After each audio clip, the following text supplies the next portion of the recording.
નમસ્તે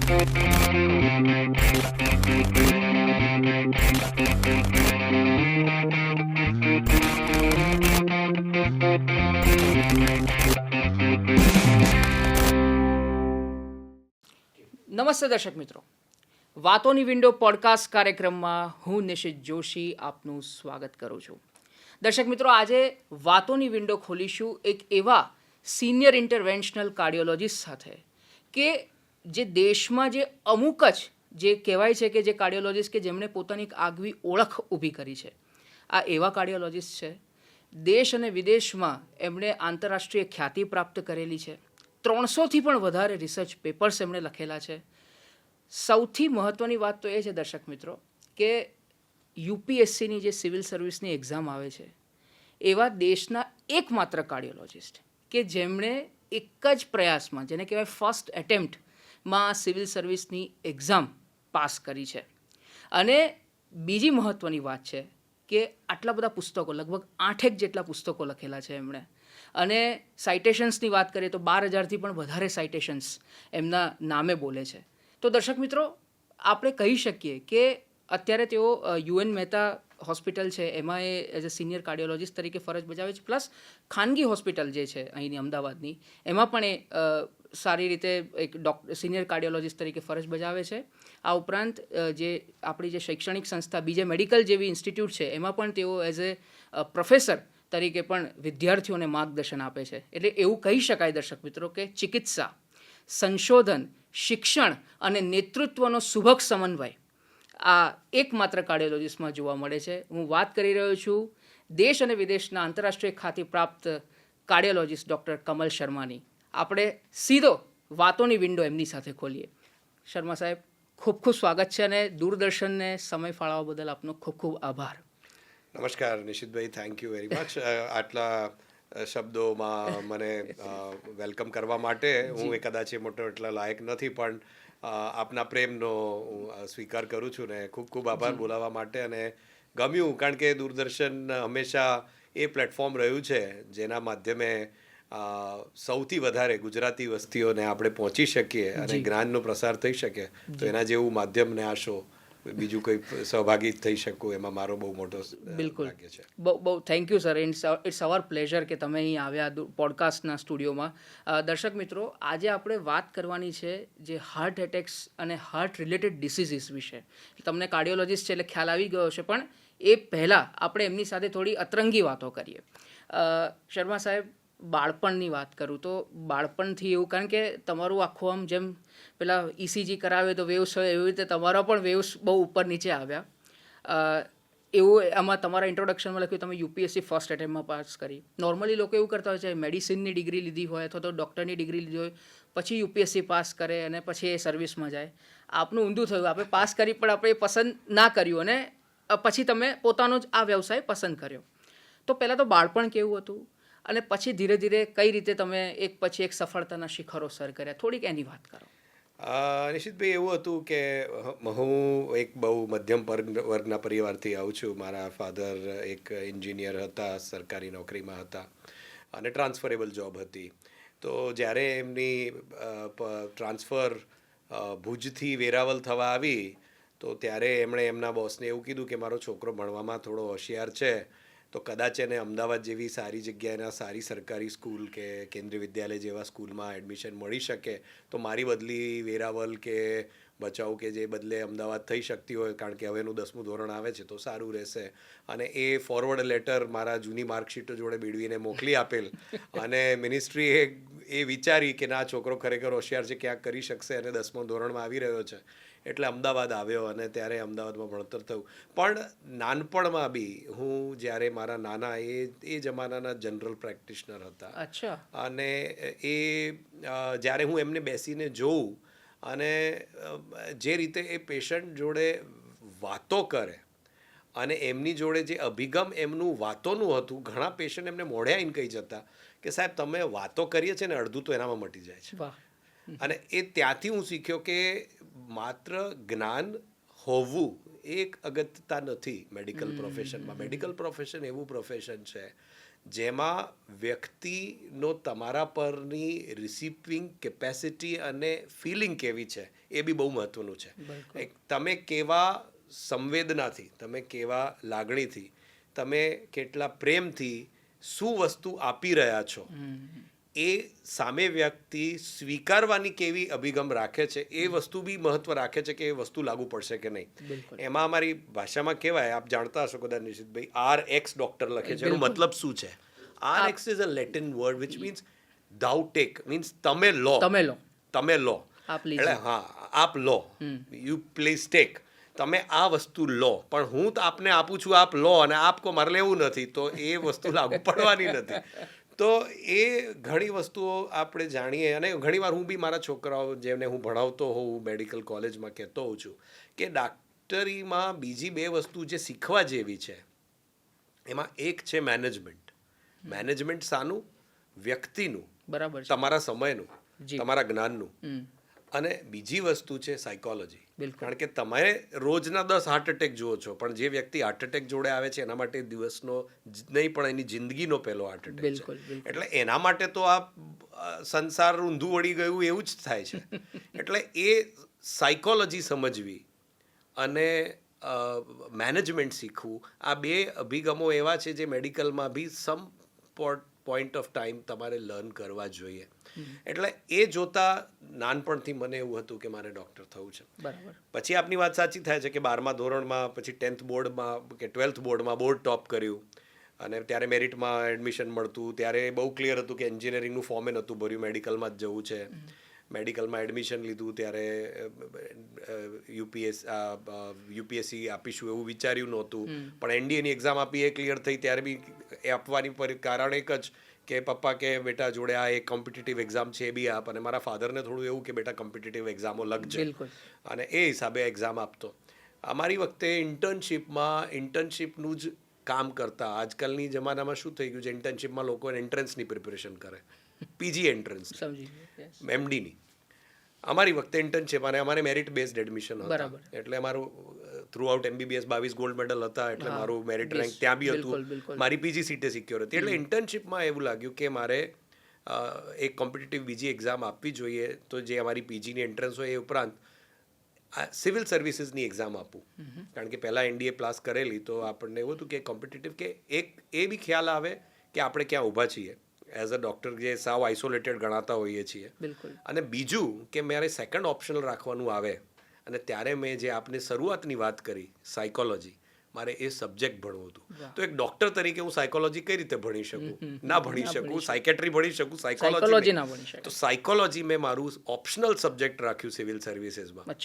અને એ પ્રિપરેશન થાય એ બાબતે જ મેં પછી એક્ઝામ આપી. સાયકોલોજીમાં બી માર્ક્સ સારા જ હતા, પણ એમાં લોકો મને એમ કહેતા કે ગુજરાતી લિટરેચર રાખ્યું હોત તો રેન્ક હજુ સારી આવી હોત. મારી 190 રેન્ક હતી એ વખતે બી. પણ સાયકોલોજી મારું સેકન્ડ ઓપ્શનલ, પહેલું મેડિકલ સાયન્સીસ. અને જ્યારે મળી ગયું ત્યારે પછી કન્ફ્યુઝન ઊભું થયું કે હવે ક્યાં કરું. પણ ત્યારે પછી હું ઘણા સિવિલ સર્વિસ ઓફિસર્સને ખાસ કરીને મળ્યો, અને એમણે મને કીધું કે આનું એક સિમ્પલ રસ્તો એ છે કે આંખ બંધ કરી શાંતિમાં વિચારજો કે 60ના થશો ત્યારે તમે પોતાને કઈ રીતે જુઓ છો. પણ જ્યારે હું આંખ બંધ કરીને બેઠો ત્યારે 60ના મને 6 વર્ષનો કમલ શર્મા યાદ આવ્યો કે મારે શું થવું હતું, એ તો હું ત્યારે વિચારીને બેઠો હતો. અને એ કારણથી નક્કી કર્યું કે 60નો નહીં, 6નો હતો ત્યારથી નક્કી હતું.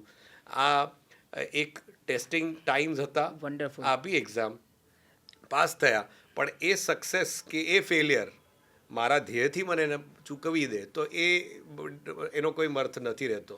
એટલે એમાં બીજી એટેમ્પ્ટ આપવું કે ના આપવું કોઈ સવાલ જ નહોતો. ને જે ઇન્ટર્નશીપ પતી ને પોસ્ટ ગ્રેજ્યુએશનમાં એડમિશન મળ્યું ને MD કર્યું ને ત્યાં સુધી જ લાગી રહ્યો જ્યાં સુધી DM કાર્ડિયોલોજીનું.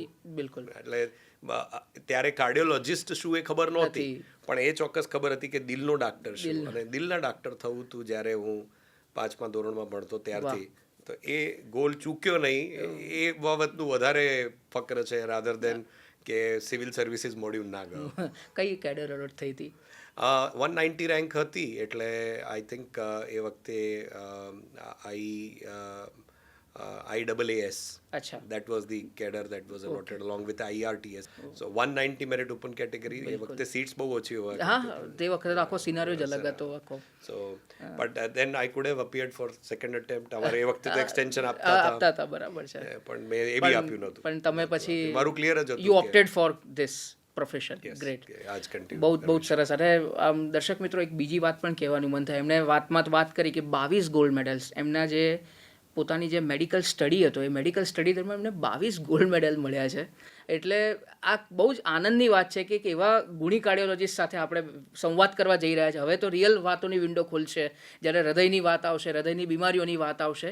અને બીજી એક વસ્તુ એડ કરી દઉં નાનકડી, પછી આપણે વાત કરી કે એમણે MD અને કાર્ડિયોલોજીસ્ટ 2 ડબલ ડિગ્રીઓ, DNB, એના માટે એક એવા તમે કાર્ડિયોલોજીસ્ટ છો કે જે એક એવા ડૉક્ટર છો રાધર કે જેમને આવી રીતની ડિગ્રી મળી છે. એટલે એમાં એવું હોય છે કે કાં તો તમે MD મેડિસિન કરો, કાં તમે DNB મેડિસિન કરો. MD મેડિસિન ગુજરાત યુનિવર્સિટીથી થાય અને નેશનલ બોર્ડ, જે national board of education Delhi છે, એનાથી તમે DNB કરી શકો, જે આખા ગુજરાતમાં, આખા ઇન્ડિયામાં પ્રસરેલું છે. એટલે મેં MD બી કર્યું ને DNB મેડિસિન બી કર્યું. એ રીતે જ DM કાર્ડિયોલોજી બી ગુજરાત યુનિવર્સિટી અને DNB પાછો કાર્ડિયોલોજી. એટલે બંનેમાં ડબલ ડિગ્રી, મેડિસિનમાં બી ડબલ અને કાર્ડિયોલોજીમાં બી ડબલ. એવી જ્યાં સુધી હું જાણું છું એકમાત્ર છું જેણે બંનેમાં ડબલ ડિગ્રી કરેલી છે. હવે મૂળ વાત ઉપર આવીએ સર. આ તમારો આખો જર્ની તો આપણે દર્શકોને આપણે જણાવી. હૃદય રોગની વાત કરીએ અથવા તો હાર્ટ રિલેટેડ ડિસીઝ, પહેલાં તો મારો એક સિમ્પલ પ્રશ્ન છે આપને કે લોકોમાં શું ખરેખર જાગૃતિ વધી છે એટલે લોકો થયા છે કે ખરેખર હાર્ટ એટેકના કિસ્સાઓ વધી રહ્યા છે? ખૂબ જ સરસ સવાલ છે આપનો. આજે સમય એવો છે કે આપના પાડોશમાં શું થતું હોય આપણને ના ખબર હોય, પણ વોશિંગ્ટન ડીસીમાં બેઠેલા રોડ ટ્રાફિકમાં એક્સિડન્ટ થઈને જો રીલ વાયરલ થાય તો આપણને બધાને ખબર હોય કે શું થયું છે. એટલે એ રીતે આપણા જીવનમાં સોશિયલ મીડિયાના પેનિટ્રન્સથી ઇન્ફોર્મેશન ઓવરલોડ થયું છે. એ તો એક બહુ મોટો પરિબળ છે જ. એવું નહોતું કે પહેલા લોકો ગરબા ગાતા અને મરી નહોતા જોતા. પહેલા એવું નહોતું કે ક્રિકેટ રમતા અને લોકોને ઢળી પડતા થતા હતા. પણ એના કિસ્સાઓ સમાચાર રૂપે આપને મળે એની શક્યતાઓ ના કમ્પેરિઝનમાં આજે એટલી બધી સોર્સિસની અવેલેબિલિટી છે કે દર કિસ્સો આપના જોડે પહોંચે છે. આ એક વાત થઈ. બીજી વાત, શું હૃદયરોગના પ્રમાણમાં વધારો થયો છે? તો એ વાત બી સાચી છે. બંને કારણો છે. હૃદયરોગમાં પ્રમાણમાં વધારો કેમ થયો છે? તો આના બે મુખ્ય અભિગમો છે. પહેલું, એક એપિડેમિક ટ્રાન્ઝિશન નામનો એક એપિડેમિયોલોજી કે પબ્લિક હેલ્થમાં એક વર્ડ આવેલો છે. જ્યારે બી કોઈ દેશની અર્થવ્યવસ્થા કે ખાનપાનની વ્યવસ્થા સુધરે છે ત્યારે ચેપી રોગોમાંથી એ નોન કમ્યુનિકેબલ ડિઝીઝ તરફ પ્રસરે છે. એનો મતલબ શું? આજથી 50 વર્ષ પહેલાં કે આપણે જ્યારે ગુલામ હતા ત્યારે એ વખતેની વાત કરીએ તો મૃત્યુદર આપણું આજ કરતાં વધારે જ હતું. બિલકુલ. પણ ત્યારે દર્દીઓનું મૃત્યુ શાનાથી થતું હતું? ચેપી રોગોથી, ડાયરિયાથી, વોમિટિંગથી, નિમોનિયાથી, ફીવરથી, મલેરિયાથી. અચ્છા. ત્યારે દર્દીઓ મરતા હતા, આજ કરતાં વધારે મરતા હતા, પણ આવી બીમારીઓથી મરતા હતા. ત્યારે હાર્ટ એટેકનું સવાલ એટલે ઊભો નહોતો થતો કારણ કે એવરેજ આયુષ્ય જ 50 વર્ષ હતું.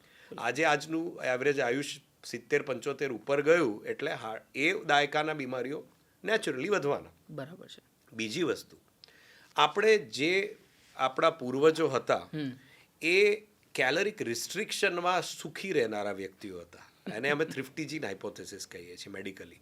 એનો મતલબ શું? આપણે દુષ્કાળની પ્રજા હતા. આપણા પૂર્વજોએ 2 રોટલીમાં 4 રોટલીનું સુખ મળે એવું માનસિક નહીં પણ શારીરિક અવલોકન બી કરી નાખેલું.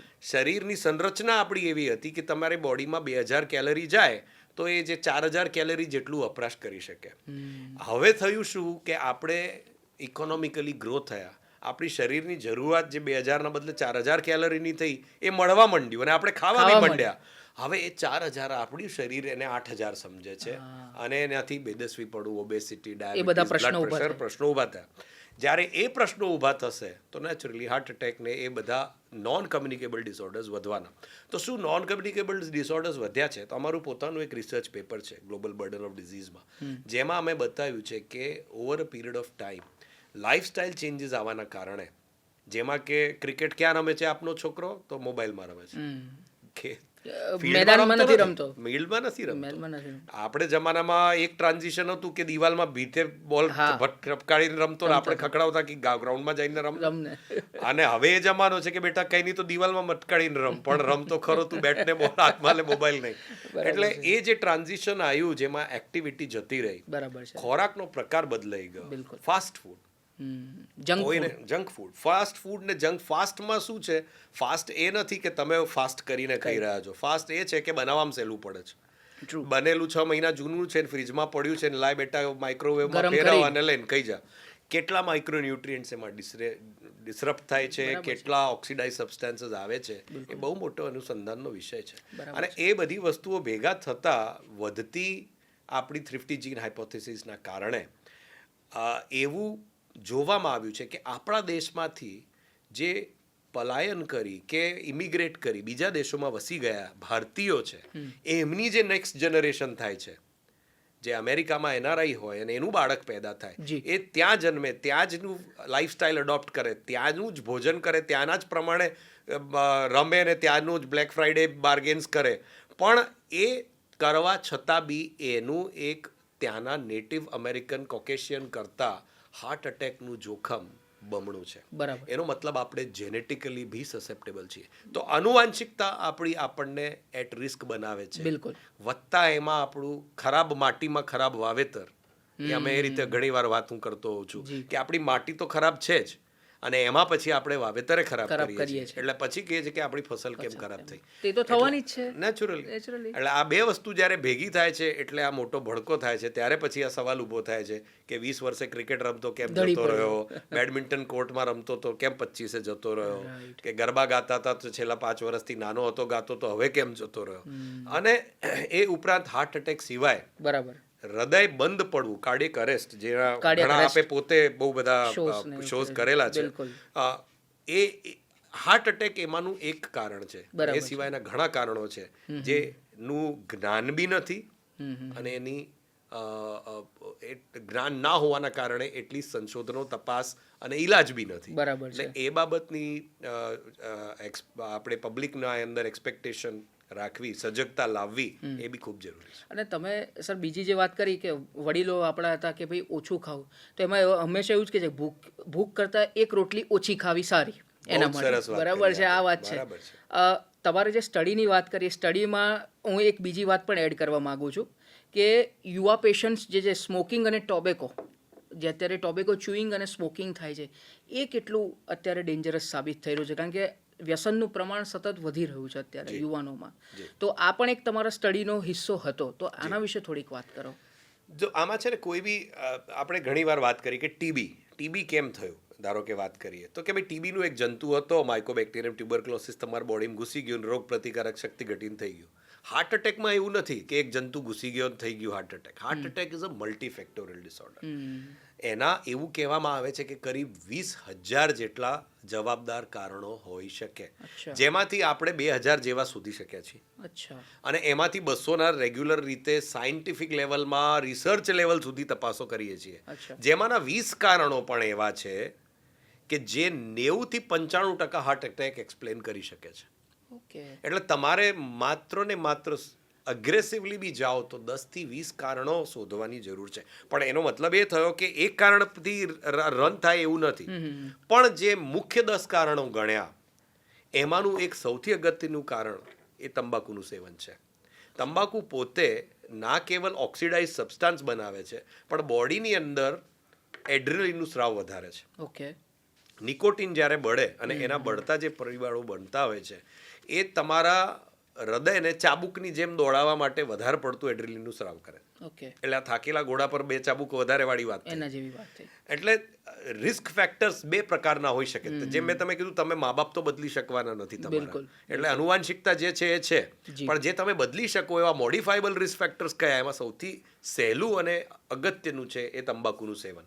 જો તંબાકુનું સેવન ત્યાં સુધી પામવામાં આવ્યું છે કે સેકન્ડ હેન્ડ સ્મોક, મીન્સ તમે ના કરતા હો, તમારા ફેમિલીમાં સપોઝ વાઈફ સ્મોકિંગ ના કરતી હોય, હસબન્ડ કરતા હોય, અને એવા 2 ફેમિલી લો અને 2 ટ્વિન્સ લો, ફોર એક્ઝામ્પલ 2 ટ્વિન સિસ્ટર્સ હોય, એકનો હસબન્ડ સ્મોકિંગ કરતો અને એકનો ના કરતો, તો જે ટ્વિન સિસ્ટરનો હસબન્ડ સ્મોકિંગ કરતો હોય એનો રિસ્ક હાર્ટ અટેકનું બી પેલી વધારે. બેન કરતાં વધારે, કારણ કે એને સેકન્ડ હેન્ડ સ્મોક કર્યું છે, ડાયરેક્ટ સ્મોકિંગ direct smoking નથી કર્યું. એટલો મોટો. એટલે તમે સ્મોકિંગ કરીને મને મારી જીવની નથી પડી, એ લોકોમાં એક જો આ ઇમોશનલ એંગલ આપવામાં આવે કે તમે તમારું પોતાનું નહીં, તમારી વાઈફનું, તમારા છોકરાઓનું બી આયુષ્ય ઘટાડો છો, બિલકુલ. તો કદાચ એનું સોશિયલ ઇમ્પેક્ટ સ્મોકિંગ રોકવામાં ઘણી વાર વધારે થતું હોય છે. બરાબર છે. હું એક બહુ સાદો એક્ઝામ્પલ આપને આપવા ઈચ્છું જી, છું. જી. મારું એક પેશન્ટ હતું, 74 વર્ષના કાકા, મારી જોડે આવ્યા ત્યારે એમના મોઢાથી તંબાકુની Smell આવતી સ્મેલ આવતી હતી, અને એમને એન્જિયોપ્લાસ્ટી મેં કરેલી. એટલે મેં કીધું, કાકા હવે તંબાકુ મૂકવી જોઈએ, હજુ તમે પીને આવ્યા છો. મને કે સાહેબ 74 થયા, 4 વર્ષનો હતો ત્યારે બાપુજી પીતા હતા એટલે મેં ચાલુ કરી હતી, એટલે હવે સાહેબ છૂટવી 70 વર્ષ પછી અઘરી છે. મેં બાજુમાં એમનો પોતરો બેઠો હતો, મેં કીધું દાદા એની શું ઉંમર છે? મને કે 8 વર્ષ. મને કે તમને આજે બાર પીતા જોયું, એ ચાલુ કરે તો તમને ગમશે?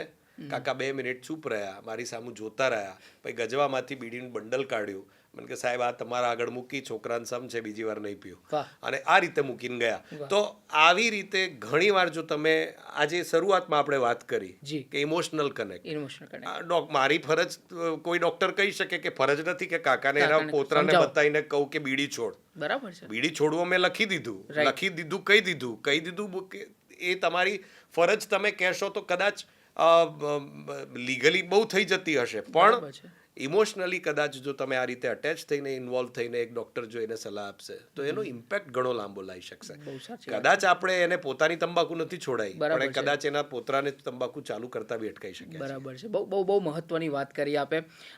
આપનો જે સ્ટડી હતો એમાં એલિવેશન માયોકાર્ડિયલ ઇન્ફ્રાક્શન જે વાત છે એની ઇન્ફાર્ક્શન જે કહેવાય છે, અને એના સંદર્ભમાં એક પ્રશ્ન એવો થાય છે કે યંગ લોકોમાં જે હાર્ટ એટેક્સની સમસ્યા છે એની વાતમાં જે નસકોરા સ્નોરિંગની જે વાત છે, શ્વાસ રોકાઈને આવો, તો આ પણ બહુ મોટું જોખમ કહી શકાય. અને આના વિશે થોડુંક ડિટેલમાં તમે કહો, કારણ કે આ અત્યારે ઘણા બધા સ્નોરિંગ લોકોને હજુ ખબર નથી કે આ નસકોરા બોલાવા. ખૂબ જ સરસ સવાલ છે આપનો નિશિતભાઈ. એ કઈ રીતે? આપ કોઈને પૂછો કે ઊંઘ કેવી? સાહેબ ઊંઘ તો બહુ જોરદાર છે, આડા પડે તરત સૂઈ જાય છે. એવા ઊંઘે છે, ઘસાટ ખબર જ નથી પડતી, ગામવાળાને ખબર પડે છે ઊંઘે છે. આ બહુ સારી ઊંઘ નથી, આ ખરાબ ઊંઘ છે. અચ્છા. લોકો એમ સમજતા હોય છે કે આ તો બહુ સારી ઊંઘ કહેવાય, કે આડો પડ્યો તરત ઊંઘ આવી જાય, આખું ગામ સાંભળે ઊંઘો છું, રાઈટ. નસકોરા બોલું એટલે સારી ઊંઘ છે. સારી ઊંઘ નથી, આને ઓબ્સ્ટ્રક્ટિવ સ્લીપ એપનિયા કહેવાય. ઓબ્સ્ટ્રક્ટિવ સ્લીપ એપનિયા એટલે શું? તમે જેમ સામાન્ય રીતે આ પહેલાં બનતું હતું, જેમ ઉંમર વધે એમ, તમારી ઉંમર વધે એમ તમારી ગળાની આગળ ચરબી વધે, તમારું તાળવું લૂઝ પડે, બરાબર. તમારા મસલનું ટોન ઘટવા માંડે, તમારી જીભ જાડી થવા માંડે. એના કારણે જ્યારે તમે સૂઈ જાઓ, જીભ પાછળ પડે, તાળવું નીચે લબડે, ચરબી વચ્ચે આવી જાય, શ્વાસનો રસ્તો સંકોચાઈ જાય અને શ્વાસ ઊંડો જઈ ના શકે. એના કારણે થાય શું? કારણ કે તમે સ્લીપ સ્ટેટમાં મસલ લૂઝ થઈ જાય તમારા, અને જેમ મસલ લૂઝ થાય તો જે શ્વાસોશ્વાસ તમે સજગ અવસ્થામાં લો છો એના કમ્પેરિઝનમાં ઊંઘમાં એ સહેલાસ જતી રહે છે, કારણ કે મસલ રસ્તો લૂઝ પડવાથી રોકે છે. હવે એ કારણે જો ઓક્સિજન બોડીમાં ઘટવા માંડે તો બોડી તમને ઊંડી ઊંઘમાં જવા નહીં દે. બોડી કહે છે ભાઈ જાગ, શ્વાસ લેવો છે. એટલે બે જાતની સ્લીપ હોય, રેમ સ્લીપ અને એનઆરઈએમ સ્લીપ. એમાં તમે ડીપ સ્લીપ જે કહીએ આપણે રેમ સ્લીપ, એમાં જતા પહેલાની સ્ટેજમાં જ બોડી તમને કહેશે ભાઈ થોડો જાગ, શ્વાસ લે. તો ડીપ સ્લીપમાં નથી જતા તમે. અને એટલે એવા દર્દીઓને તમે પૂછો ને તો એમ જ કહેશે હા હું તો આખી રાત જાગતો હતો, અને એનો પાડોશવાળો કે અરે ગપ્પા મારે છે, ઊંઘતો હતો. એના વાઈફ કે સ્પાઉસ કહેશે ઊંઘતો હતો, આ તો નસકોરા બોલતા હતા તમારા, કે ના ના હું તો જાગતો હતો. આ એના એક લક્ષણ છે. બીજું, એ ભાઈને આખી રાત ખબર હોય કે બહાર ટ્રાફિક ગયો, કૂતરું ભસતું હતું, પંખો અવાજ કરતો હતો, મારો નાનો બારણું ખોલીને આવ્યો, પાછો જતો રહ્યો. આવી સુપરફિશિયલ ઊંઘમાં હોય. હવે એના કારણે થાય શું? આવી 10 કલાકની બી ઊંઘ લીધી હોય, સવારે ઉઠે તો ફ્રેશ ના ઉઠે. અને સવારે જ્યારે ઉઠે ત્યારે ફ્રેશ ના હોવાના કારણે એક્ટિવિટી કરવા માટે, સજગ રહેવા માટે હજુ વધારે પડતું એડ્રિનલિનનું સ્રાવ કરે. અને એડ્રિનલિન એ પોતે હૃદય પર ઓક્સિજનની ડિમાન્ડ બ્લોક લાવવાની શક્યતાઓ વધારે, અને એના કારણે પાછું હૃદય રોગ આવવાનું જોખમ વધે. એટલે આને બી એક યંગ રિસ્ક ફેક્ટર, જે આપણે રિસર્ચ પેપરની વાત કરી, ગણવામાં આવ્યું છે. એટલે આપ જે સંશોધનની વાત કરી રહ્યા છો કે નાની ઉંમરમાં હાર્ટ એટેક, જે આ સવાલ હતો આપનો, બિલકુલ. અમારા રિસર્ચમાં અમે 110 દર્દીઓ એવા લીધા જેની ઉંમર 30 વર્ષથી ઓછી હતી. અચ્છા. અને એમાં એવા કયા કારણો હતા જે બીજા દર્દીઓમાં નથી હોતા એના કમ્પેરિઝન માટે 30 વર્ષથી હેલ્ધી વ્યક્તિઓને કમ્પેર કર્યા બરાબર અને 30થી વધારે ઉંમરના વ્યક્તિઓને બી કમ્પેર કર્યા અને એમાં પાવ્યું કે એક નસકોરાનું પ્રમાણ વધારે હોય જે ઓબ્સ્ટ્રક્ટિવ સ્લીપ એપનિયા હોય એ અને એવા દર્દીઓને હાર્ટ એટેક આવવાનું જોખમ વધારે હતું. એટલે એ જો થતું હોય તો એની તપાસ કરાવી, સ્લીપ સ્ટડી કરાવવી. આપના પાર્ટનરને જો લાગતું હોય નસકોરા વધારે છે તો સ્લીપ ફિઝિશિયન કે કાર્ડિયોલોજિસ્ટને મળીને આગળ તપાસ કરાવી કે આ એ પ્રકારની અનિયમિત સ્લીપ તો નથી અને એના કારણે હાર્ટનું જોખમ તો નથી વધારતી. એના રસ્તાઓ બી છે, વજન ઉતારવું, તાળવાની કસરત કરવી, બહુ ખરાબ હોય તો સીપેપ મશીનનું વાપરવું અને જેનાથી ઓક્સિજનનું પ્રમાણ આપનું સારું રહે અને જેથી હાર્ટ એટેક આવવાના અને હાર્ટ ફેલ થવાના, હાર્ટ એટેક નહીં, મારું બીજું બી રિસર્ચ પેપર છે જેમાં અમે એ બી બતાવ્યું કે એનાથી પગે સોજા આવવા, શ્વાસ વધી જવું એ બી વધી જતું. બિલકુલ. તમારા જે રિસર્ચ પેપર્સ છે એના જે ફાઇન્ડિંગ્સ આવ્યા છે એના વિશે હું પૂછીશ, આપણા દર્શકોને એના વિશે જણાવીશું. બીજો જે પ્રશ્ન છે, હવે આ સ્નોરિંગની વાત કરીએ, હવે મારે થોડુંક બીજા રિસર્ચ પેપર ઉપર આવું છે, એર પોલ્યુશનની જે તમે એક સ્ટડી કર્યો હતો. હવે મારે પહેલો જ પ્રશ્ન એવો સિમ્પલ વર્ડ્સમાં મારે તમને પૂછવો અને તમારા તરફથી પણ મારે એવો જ જવાબ જોઈએ છે કે એર પોલ્યુશન, હવાનું પ્રદૂષણ એ આપણી હૃદયની ધમનીઓ સાથે કેવો સંબંધ ધરાવે છે અને શું નુકસાન કરી શકે?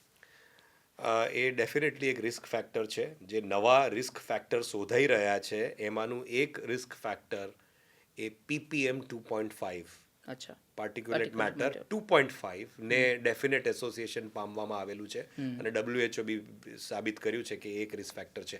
આમાં પોલ્યુશનના, એર પોલ્યુશનના બીજા પેરામીટર્સ બી હોય છે, જેમ કે 2.5 to 10 ને મોર દેન 10.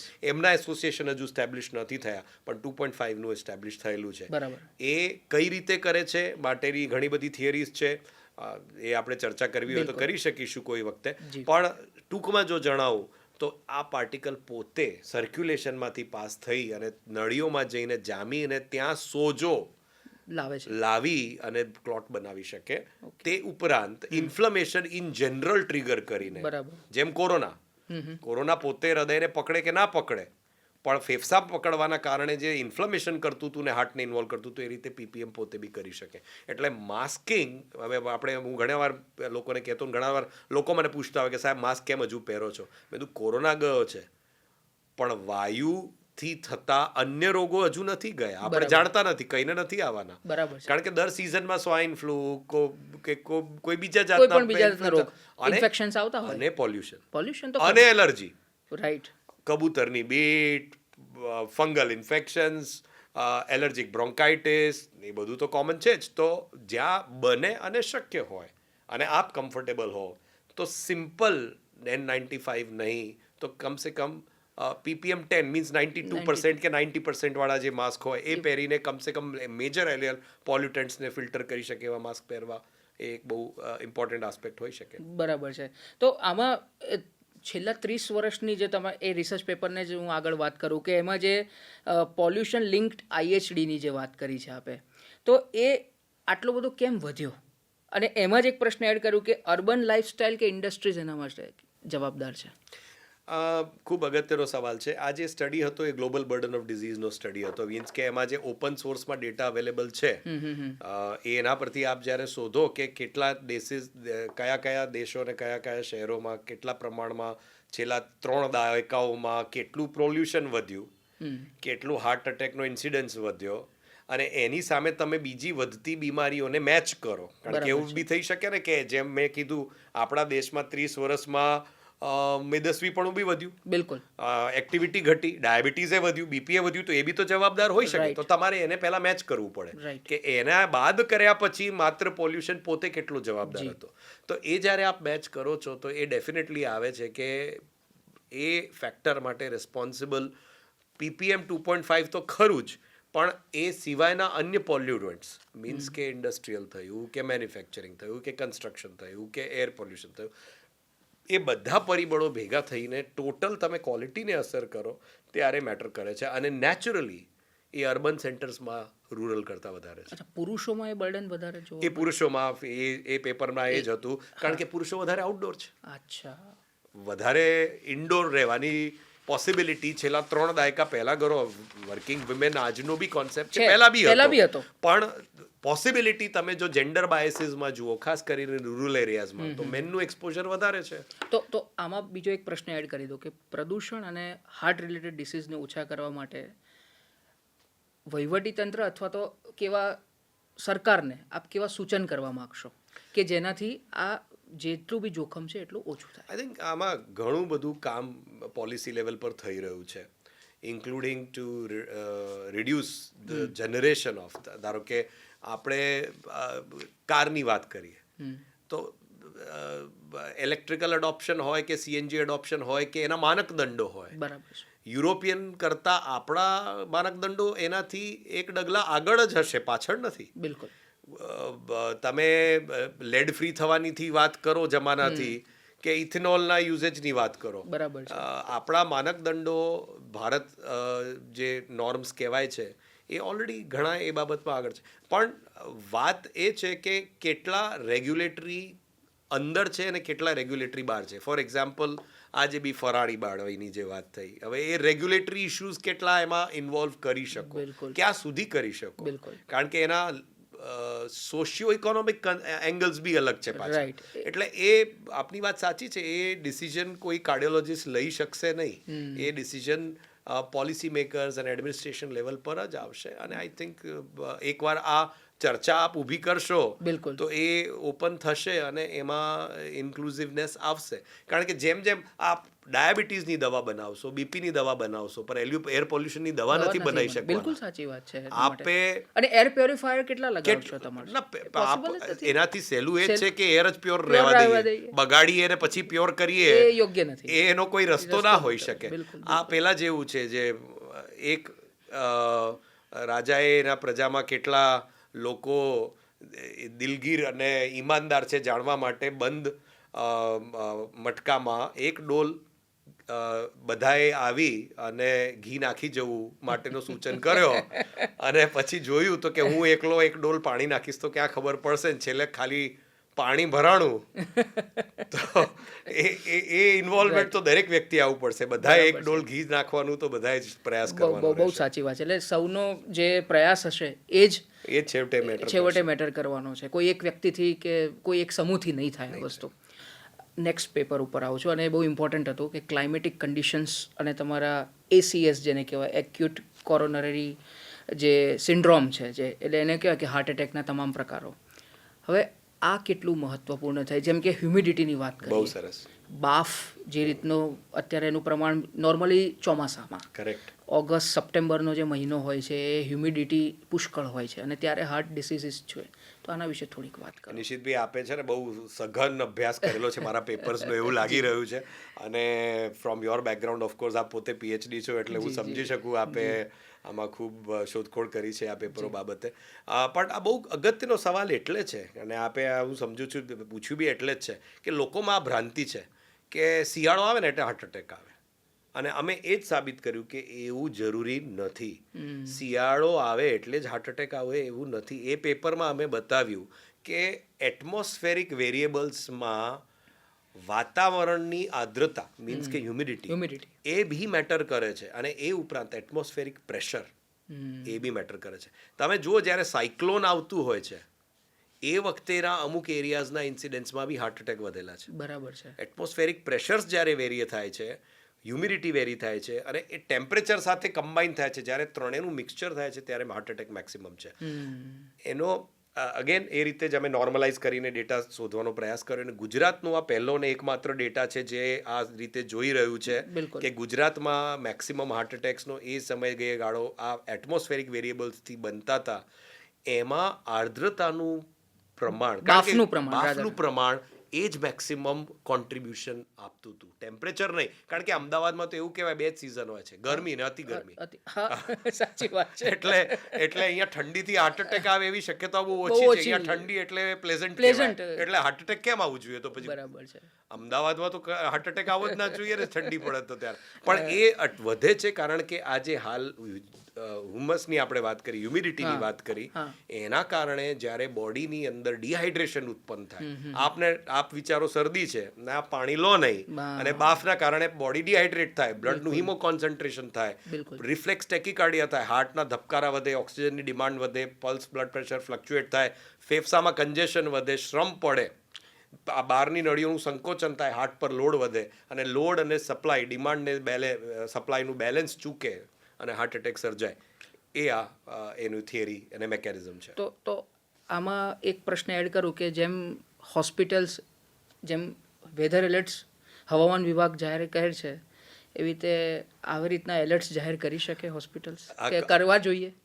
કરવાની હાર્ટ એલર્ટ જેને કહેવાય આપણે. હાર્ટ એલર્ટ તો આપણા દેશમાં એકચ્યુઅલી બારે માસ રાખવા જેવી છે. કારણ કે જે રીતે અત્યારે જોઈએ છીએ, ઉંમરની મેં આપને વાત કરી કે આપણે જો કોઈ ઇન્ટરનેશનલ ફોરમમાં જવું ને હું બોલું છું ને કે મારી જોડે 110-30 વર્ષથી નીચેના યંગ જુવાનોના હાર્ટ એટેકનો ડેટા છે, એ લોકો અચંબામાં પડી જાય છે કે તમારા દેશમાં 30 વર્ષથી નીચે તમારા એક હોસ્પિટલના 110થી વધારે દર્દીઓ છે. એક સેન્ટર યુએન મહેતાની હું વાત કરી રહ્યો છું, અને એ બી 1 વર્ષના ગાળાની અંદર.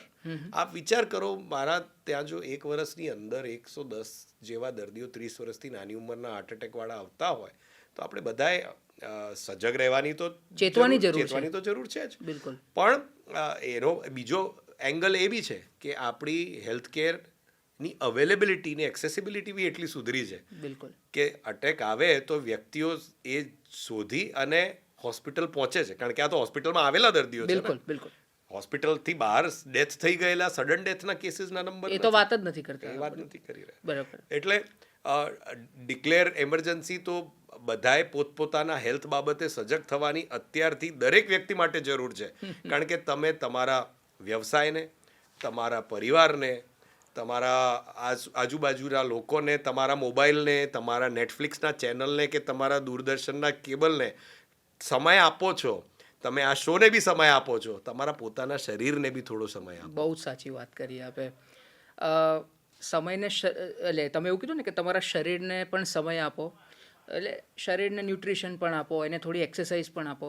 નેક્સ્ટ પેપર ઉપર આવું છું અને તમારું એનું એવું કહેવાય છે કે બ્રેકફાસ્ટ સ્કીપિંગ અને કોરોનરી હાર્ટ ડિસીઝ જે કહેવાય, એટલે આર્ટરી ડિસીઝ જેને કહેવાય, એ રીતે CAD. હવે નોર્મલી મીડિયાની લાઈફ હોય કે અત્યારે જે કોર્પોરેટ લાઈફસ્ટાઈલ છે, એમાં એવું થઈ રહ્યું છે કે સવાર સાંજ કંઈ ખબર નથી ને લોકો આમ કામ કરે જ રાખે છે 24 કલાક. ઓફકોર્સ તમારા વ્યવસાયમાં પણ એ જ વસ્તુ છે. સમાવ એવું થાય છે કે સવારનો નાસ્તો ચૂકી જાય છે લોકો, કે ભાઈ કાં તો આચર કુચર કંઈક બહારથી ખાઈ લે છે, ખરીદીને ખાઈ લે છે, ચિપ્સના પેકેટ્સ ખરીદીને ખાઈ લે છે, કે કોફી પી લે છે, એટલે ચા પીવે એટલે આખો દિવસ કે અથવા તો બપોર સુધી ચાલે. હવે આ આપણા દર્શક મિત્રોને જણાવો કે સવારનો નાસ્તો કેટલો ઇમ્પોર્ટન્ટ છે અને જો ના કરો તો કેવા પરિણામો આવી શકે? ખૂબ જ સરસ સવાલ છે. આ એક નહીં 2 પેપર છે અમારા.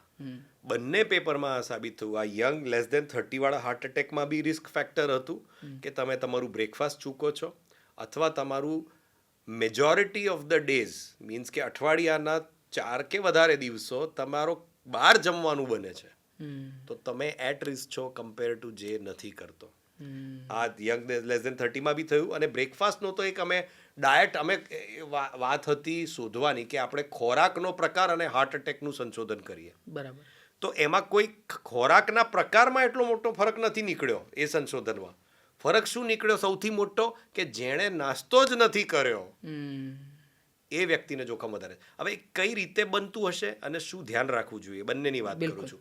કઈ રીતે બને છે? તમે નાસ્તો ના કરો તો બોડી શું કરે? એને તો એનર્જી જોઈએ છે. તમે કીધું ભાગદોડની લાઈફ, મીડિયાની લાઈફ, ડૉક્ટરની લાઈફ, તમારે તો કામ કરવું છે, તમારે 100% પરફોર્મન્સ આપવી છે, તો તમારા બોડીને એનર્જી તો જોઈએ. તો બોડી બાળશે. શું બાળશે? ફેટ બાળશે, પ્રોટીન બાળશે, જે ઓલરેડી છે. એ બાળવાની એક સૌથી સહેલી રીત એ બોડી માટે શું છે? એડ્રિનલિનનું સ્રાવ. જે બી વસ્તુ તમારી બોડી આ થાકેલી ઘોડા પર મારેલી 2 ચાબુક છે. એડ્રિનલિન એટલે તમે દોડાવો છો જબરદસ્તી. એડ્રિનલિનનું તમે જ્યારે સ્રાવ કરો તો તમારી બોડીનું રિસ્પોન્સ એના માટે ઓક્સિજન કન્ઝમ્પશન હાર્ટનું વધારવું છે. એ તમારું ચરબીને બાળીને એનર્જી તો લિબરેટ કરે જ છે, પણ હાર્ટની ઓક્સિજન જરૂરિયાત વધારીને કરે છે. અને એટલે તમે હાર્ટને એટ રિસ્ક કરો છો. આ તમે મોડા છો એટલે ઓફિસ જવા માટે ગાડી ભગાવો છો.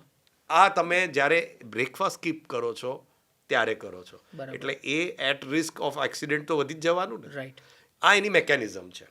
હવે બ્રેકફાસ્ટ સ્કીપ કેમ ના કરવું, તો બે વસ્તુ સમજવી. બ્રેકફાસ્ટ અંગ્રેજો બી સમજતા હતા કે તમારું ફાસ્ટ જ્યારે તમે તોડો છો એ બહુ અગત્યનું છે, એટલે એનું નામ જ બ્રેકફાસ્ટ છે. અને આપણા આયુર્વેદમાં બી કહેવામાં આવેલું છે કે સૌથી પહેલો ખોરાક એ સૌથી પ્રિય ખોરાક હોવો જોઈએ. બિલકુલ. તમારો ખોરાકનો પ્રકાર બી વી આકાર હોવો જોઈએ. જેમ તમારે વી આકારની ચેસ્ટ જોઈએ, સૌથી પોળું સૌથી ઉપર. Right. Breakfast should be the heaviest meal, okay. Followed by lunch અને લીસ્ટ ડિનર. અને તમે કીધું એમ કે 70-80% જ ભરીને ખાવું. 4 રોટલીની ભૂખ હોય તો 2 કે 3, એક તો છોડવી જ. બિલકુલ. અને બધા ખોરાકમાં રાઈટ.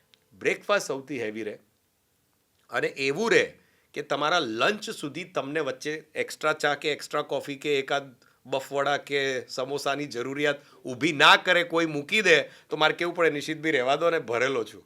એવો બ્રેકફાસ્ટ હોવો જોઈએ. તો એ બ્રેકફાસ્ટ હોય અને સાદો ખોરાક, જેમાં કે મેં 10 રિસ્ક ફેક્ટરની વાત કરી, એમાં ખોરાકમાં એ બહુ ક્લિયર કટ ડિફાઇન છે કે એમાં મેજોરિટી કન્ટેન્ટ આપણા દેશમાં જે થવું જોઈએ એ પ્રોટીન. આપણે એક કાર્બોહાઈડ્રેટ ડ્રીવન કન્ટ્રી છીએ. ઓકે. આપણે કાર્બોહાઈડ્રેટ જે ફૂડ છે, આપણે ફેટ બહુ નથી ખાતા. એવું કહેવામાં આવે ફેટ ખરાબ, પણ ભારતીયોના ખોરાકમાં ફેટનો પ્રોબ્લેમ નથી. ભારતીયોના ખોરાકમાં પ્રોબ્લેમ છે પ્રોટીનનું રિપ્લેસમેન્ટ બાય કાર્બોહાઈડ્રેટ. આપણો કાર્બોહાઈડ્રેટનો સોર્સ જેમ કે રોટલી, એમાંથી જ આપણે પ્રોટીન લઈએ છીએ. બાકી દાળની વાટકી કેટલી? એક તો વાટકી બી નાની હોય, અને એમાં 2 થઈ તો બહુ થઈ ગઈ કે આમ ટચ કરીને નાખી દીધી, પતી ગયું. બાકી રોટલી જ જતી હોય. એટલે પ્રોટીન વધારે અને કાચું વધારે, એ આપણા પૂર્વજો જાણતા હતા. તમારા રોટલી સાથે શાક ના હોય તો મરચું બાજુમાં પડેલું હોય કે ઘણીવાર કાચું કંઈક તો મૂક્યું હોય જેની જોડે તમે રોટલી લગાવીને ખાઈ શકો. તમારી જોડે શાક ના હોય ચાલે, બરાબર, પણ કાચું ચોક્કસ હોય. બરાબર છે. એટલે સલાડમાં હોય કે ફ્રૂટમાં હોય, તમારે એ ખાવું જરૂરી છે. એટલે 2 to 4 સર્વિંગ્સ ઓફ દેટ. એ તો તમે તમારું બ્રેકફાસ્ટમાં એક હોલ ફ્રૂટ, ડ્રાય ફ્રૂટ ફાવે તો એ, કાચું બીજું જે ખાઈ શકો તે, બરાબર, અને પ્રોટીનનો જે સપ્લિમેન્ટ લઈ શકો તે. આટલું જો રાખી શકો, જો દૂધ હોય તો સારું, ના હોય તો કંઈ વાંધો નથી, પણ પ્રોટીન કન્ટેન્ટ સાથે ગુડ કેલરી અને એક ફ્રૂટ જો રાખો તો એક સારો બ્રેકફાસ્ટ થઈ શકે. તો પણ બ્રેકફાસ્ટ માની લો કે સ્કીપ થઈ જાય છે, અથવા તો સવારે ઉઠીને ઓફિસ ભાગવું પડે છે, ડ્યુ ટુ સમ રીઝન વહેલું ઉઠાયું નહીં ને ટાઈમ થઈ ગયો. હવે એ દરમિયાન રસ્તામાં કંઈ ખાવું હોય અથવા તો કેરી કરવું હોય તો શું લઈ શકાય? ના, મતલબ ફ્રૂટ લઈને જાઓ ને, સૌથી સહેલો રસ્તો છે. જો તમને એવું જ લાગે છે કે મારાથી કંઈ બીજું, સમોસા શું કરવા ખાવા છે જેનો તેલ ગઈકાલ રાતનો છે? ઓકે. અને પેલો બી તૈયાર બેઠો છે કે સાહેબ આજે હમણાં નીકળતા હશે 8 વાગે ગાડી પકડવા માટે, એમનો સમોસો તૈયાર રાખું છું. એટલે ગરમ તેલમાં બનાવીને બાજુમાં પડ્યો હોય. એટલે તમારે એવી બનાવવાની, એવી શું કરવા જરૂર છે? અને 5 મિનિટ વહેલા બ્રેકફાસ્ટમાં વાર કેટલી? 15 મિનિટ, 10 મિનિટ વહેલા ઉઠો, બીજા 15 મિનિટ વહેલા ઉઠો. તમે પ્રોટીનની વાત કરી કે પ્રોટીન વધારે લેવું જોઈએ, તો દાળ તો છે, પણ એ સિવાય બીજા કયા કયા એવા આપણા દર્શકોને જણાવો કે જેમાંથી સારી એવી પ્રોટીનની માત્રા મળી રહેતી હોય? ડ્રાય ફ્રૂટ્સ એક બહુ કોમન ઓલ્ટરનેટિવ છે. ડ્રાય ફ્રૂટ્સમાં તમને સારું એવું પ્રોટીન મળે. કાજુ તમે છોડી શકો, પણ એમાં બી કોઈ હાર્ડ નો નથી. લઈ શકો, કાજુ બી લઈ શકો, પણ બદામ, અખરોટ, એ બધી તમે અંજીર લઈ શકો. અને દાળ એક બહુ કોમન વસ્તુ છે જે બધા લઈ જ શકે. મગ, ફળગાવેલા મગ, ખાસ કરીને જો તમે ઓવરનાઇટ સ્પ્રાઉટેડ મૂક્યા હોય, રાજમા, ચને, છોલે, સિંગ, લોકો ખારી નહીં પણ સાદી સિંગની ઘણીવાર અમે એમ કહેતા હોય ડાયાબિટીસ ના હોય તો તમે ચીકી લો, ચીકી લઈ જાઓ. જે તમે આ પૂછો છો રસ્તામાં શું ખાઈ શકો, સિંગ ચીકી ખાઈ લો. કે ચીકીના બી આજકાલ તો 50 પ્રકાર આવ્યા છે, એમાંય પાછી લો કેલરી બી આવે છે. બધા ઓપ્શન્સ છે, કેલરી જેને રિસ્ટ્રિક્ટ કરવી હોય. પણ પ્રોટીનને પ્રોબ્લેમ શું છે, ફોકસ જ પ્રોટીન પરથી હટી ગયો છે. રાઈટ, બહુ સાચી વાત. આપણે બ્રેકફાસ્ટની વાત કરી, હવે શરીરના બાંધા ઉપર આવીએ. અને એમાં સૌથી મોટું જો મનુષ્ય જો સારો દેખાતો હોય તો એના જે હેરથી દેખાતો હોય માથાના વાળ, કે હવે એ વાળ જ જ્યારે ફોલ થવાના ચાલુ થાય અથવા વાળ ખરવાના ચાલુ થાય, હવે તમારું એક પેપર એવું પણ હતું કે એ પણ એક સિગ્નલ છે જી હાર્ટ એટેકનું. જી તો આ ઘટના શું હતી અને એમાં કેવા પ્રકારના ફાઇન્ડિંગ્સ આવ્યા, અને જેવું કહેવાય કે ભાઈ કોરોનરી આર્ટરી ડિસીઝ અને હેરફોલ આ બંને વચ્ચે શું સામ્યતા છે, અથવા તો શું બંને વચ્ચેનું શું કોમ્બિનેશન છે? ઘણીવાર આમાં એવું કહેવામાં આવે કે ધુમાડો હોય ત્યાં શક્યતા ખરી કે આગ લાગી હોય. એટલે તમારે એક સજગ ફાયર ફાઇટર એ છે જે આગ જ જોવે ત્યારે દોડે, એને ના કહેવાય. જે ધુમાડાથી સજગ થઈ જાય એ ખરો ફાયર ફાઇટર છે. બરાબર. એટલે તમારે હાર્ટ અટેક આવે ને ત્યારે હાર્ટ અટેક પકડો, એ તો બધા પકડી જ લે છે. એ પહેલાં શોધી કાઢો કે હૃદયનું બ્લોકેજ હોઈ શકે એવા ટેલ સાઇન્સ કયા. ઓકે. તો એમાં ઘણા સાયન્સ ઓલરેડી મેડિકલ વિજ્ઞાનને ખબર હતી. જેમ કે ઇયર લોબ ક્રીસ, જો મારા કાનના નીચે એક લીટી બનતી હોય તો તમને હાર્ટ એટેકની શક્યતા ખરી. આર્કસ સિનાલિસ, આંખના કીકીની આજુબાજુ સફેદ પટ્ટી આવતી હોય તો એ ચરબી જામવાની પ્રક્રિયા છે. આંખની ઉપર અહીંયા ચરબીના થર દેખાતા હોય, જે તમે એમ સમજો કે આ તો એજિંગના ડાઘ છે, એ જ ચરબી હોઈ શકે. આ બધા વિજ્ઞાન જાણતું હતું. પણ અમે એક વસ્તુ નવી જોવાની શરૂ કરી અમારા યંગ પેશન્ટ્સ જે વાત કરીએ છીએ, અને આ 110 પહેલાંની વાત કરી રહ્યો છું, જે પેશન્ટ પેપર થયું એના પહેલાંનું આ પેપર છે. તો એમાં અમે જોયું કે જે જુવાન પેશન્ટ હાર્ટ એટેક જોડે આવતા હતા એ પેશન્ટોના કાં તો વાળ ધોળા હતા, અને અમે એને કહીએ શું ભાઈ તારી ઉંમર 45? તો કે ના સાહેબ હું તો 35નો છું. આપણે કહેવાય નહીં કે ભાઈ તારા વાળ ધોળા છે એટલે તને 45નો કીધો. કે પછી કોઈ ભાઈને વાળ જતા રહ્યા હોય અને એમ કે ભાઈ તારી ઉંમર 45? કે ના સાહેબ મારી ઉંમર તો 35. આપણે કે ભાઈ આપણને 45 કેમ લાગ્યો? કારણ કે આના વાળ ખરી ગયેલા હતા. એટલે ત્યાંથી અમને એવું સસ્પિશન ઊભું થયું કે શું બોલ્ડિંગ હાર્ટ અટેકથી એસોસિએટેડ કે હાર્ટ ડિઝીઝથી એસોસિએટેડ હોઈ શકે? તો એ બાબતે અમે સંશોધન પહેલી વાર કર્યું કે બોલ્ડિંગ વિથ હાર્ટ અટેકના કેટલા પેશન્ટ, તો કોરિલેશન મળ્યું. બરાબર. એના પરથી એ નક્કી થયું કે માથે ટાલ પડ્યું. હા, એટલે આપણે ટાલ પડવી કે વાળ ધોળા બંનેમાંથી કોઈ બી વસ્તુ. અચ્છા. બંને વસ્તુમાં વહેલા ધોળા થઈ જાય તો બી, અને ટાલ પડે તો બી. ઓકે. હવે એમાં ટાલ પડવાના ઘણા પ્રકાર હોય. એલોપેશિયા એરિયાટા હોય અને એક એન્ડ્રોજેનિક એલોપેશિયા હોય. એન્ડ્રોજેનિક મીન્સ કે જે જુવાનિયાઓની ટાલ જે ક્લાસિકલ હોય, અહીંયા વાળ રહી જાય, અહીંયા ફ્રન્ટ જતા રહે, વચ્ચેનું ચાંદ નહીં, ફ્રન્ટ જતું રહે આખું, રાઈટ, એ એન્ડ્રોજેનિક એલોપેશિયા. એ જ્યારે પેટર્ન આવવા માંડે છે ત્યારે કોમન હોય છે. એ બી અમે જોયું કે હિલ્ટન્સ એના ગ્રેડિંગ હોય છે, કયા ગ્રેડ સાથે. અને જ્યારે આ પેપર અમે કલકત્તામાં પ્રેઝન્ટ કરતા હતા તો આ ન્યૂઝ એટલી વાયરલ થઈ કે આખું વર્લ્ડ મીડિયા એને સાંભળવા આવ્યું. બરાબર. અને પછી લાઈવ ઇન્ટરવ્યૂ અમારે આપવા પડ્યા. અમને એક્સપેક્ટેડ નહોતું કે આ પેપર એટલું વાયરલ થશે, કારણ કે એ બહુ મોટો સંશોધન હશો. કારણ કે આ સંશોધન માટે જ્યારે મારો રિસર્ચર, મારો જે કલીગ હતો, સ્ટુડન્ટ જ્યારે ઊભો થયો અને એણે કીધું હું 5000 પેશન્ટનું આ સંશોધન કરું છું, ત્યારે લોકો એના પર આશ્ચર્ય કરતા હસતા, કીધું 5000 પેશન્ટ લઈ શકીશ કે આટલા બધા સંશોધન કરી શકીશ? અને અમે કર્યું. એ 2 વર્ષના સમયગાળામાં એણે એટલા પેશન્ટો હાઈ વોલ્યુમ હોવાના કારણે મળ્યા કે જે પેશન્ટોને ટાલ પડતી હતી ને હાર્ટ અટેક હતું ને એને બેનું એસોસિએશન જોયું. બેસિકલી એ બતાવે શું છે? એ બતાવે છે તમારા શરીરની ઉંમર, તમારી વાર્ષિક ઉંમર, જે પૃથ્વીના સૂર્યના ચક્કર છે એના પરથી જે ગણાતી હોય એ તમારા શરીરની ઘડિયાળનો કાંટો એ જ ગતિએ ફરતો હોય એવું જરૂરી નથી.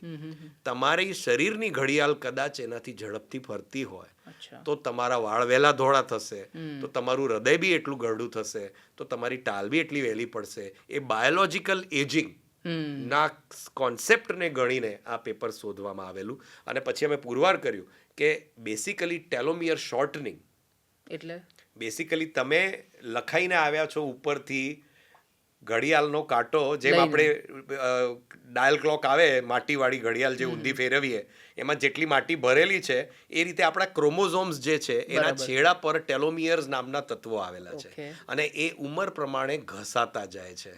જેટલા ઝડપી એ ઘસાય છે અને જ્યારે એ પતે છે ત્યારે માણસનું આયુષ પૂરું થાય છે. બરાબર છે. Telomeres shortening is the concept of ageing.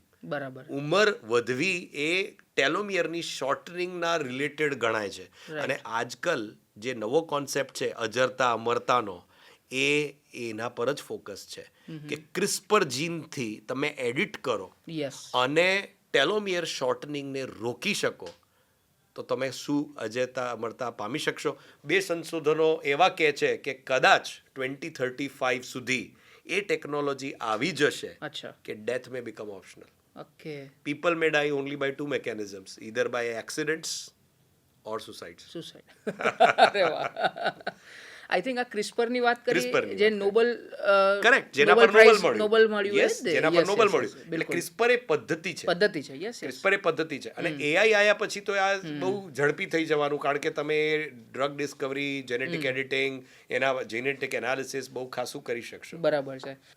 લોકોની ઉંમર ફોર એક્ઝામ્પલ એવું માનીએ કે 45 છે ને વાસ્ક્યુલર એજ 53, તો એ આજ તમે વાત ને Exactly, કરી છે આ જ વાત એ વસ્તુને કહી શકાય. અને ગુજરાતી કમ્યુનિટીમાં આ રીતે કેમ વધારે જોવા મળે? કરેક્ટ.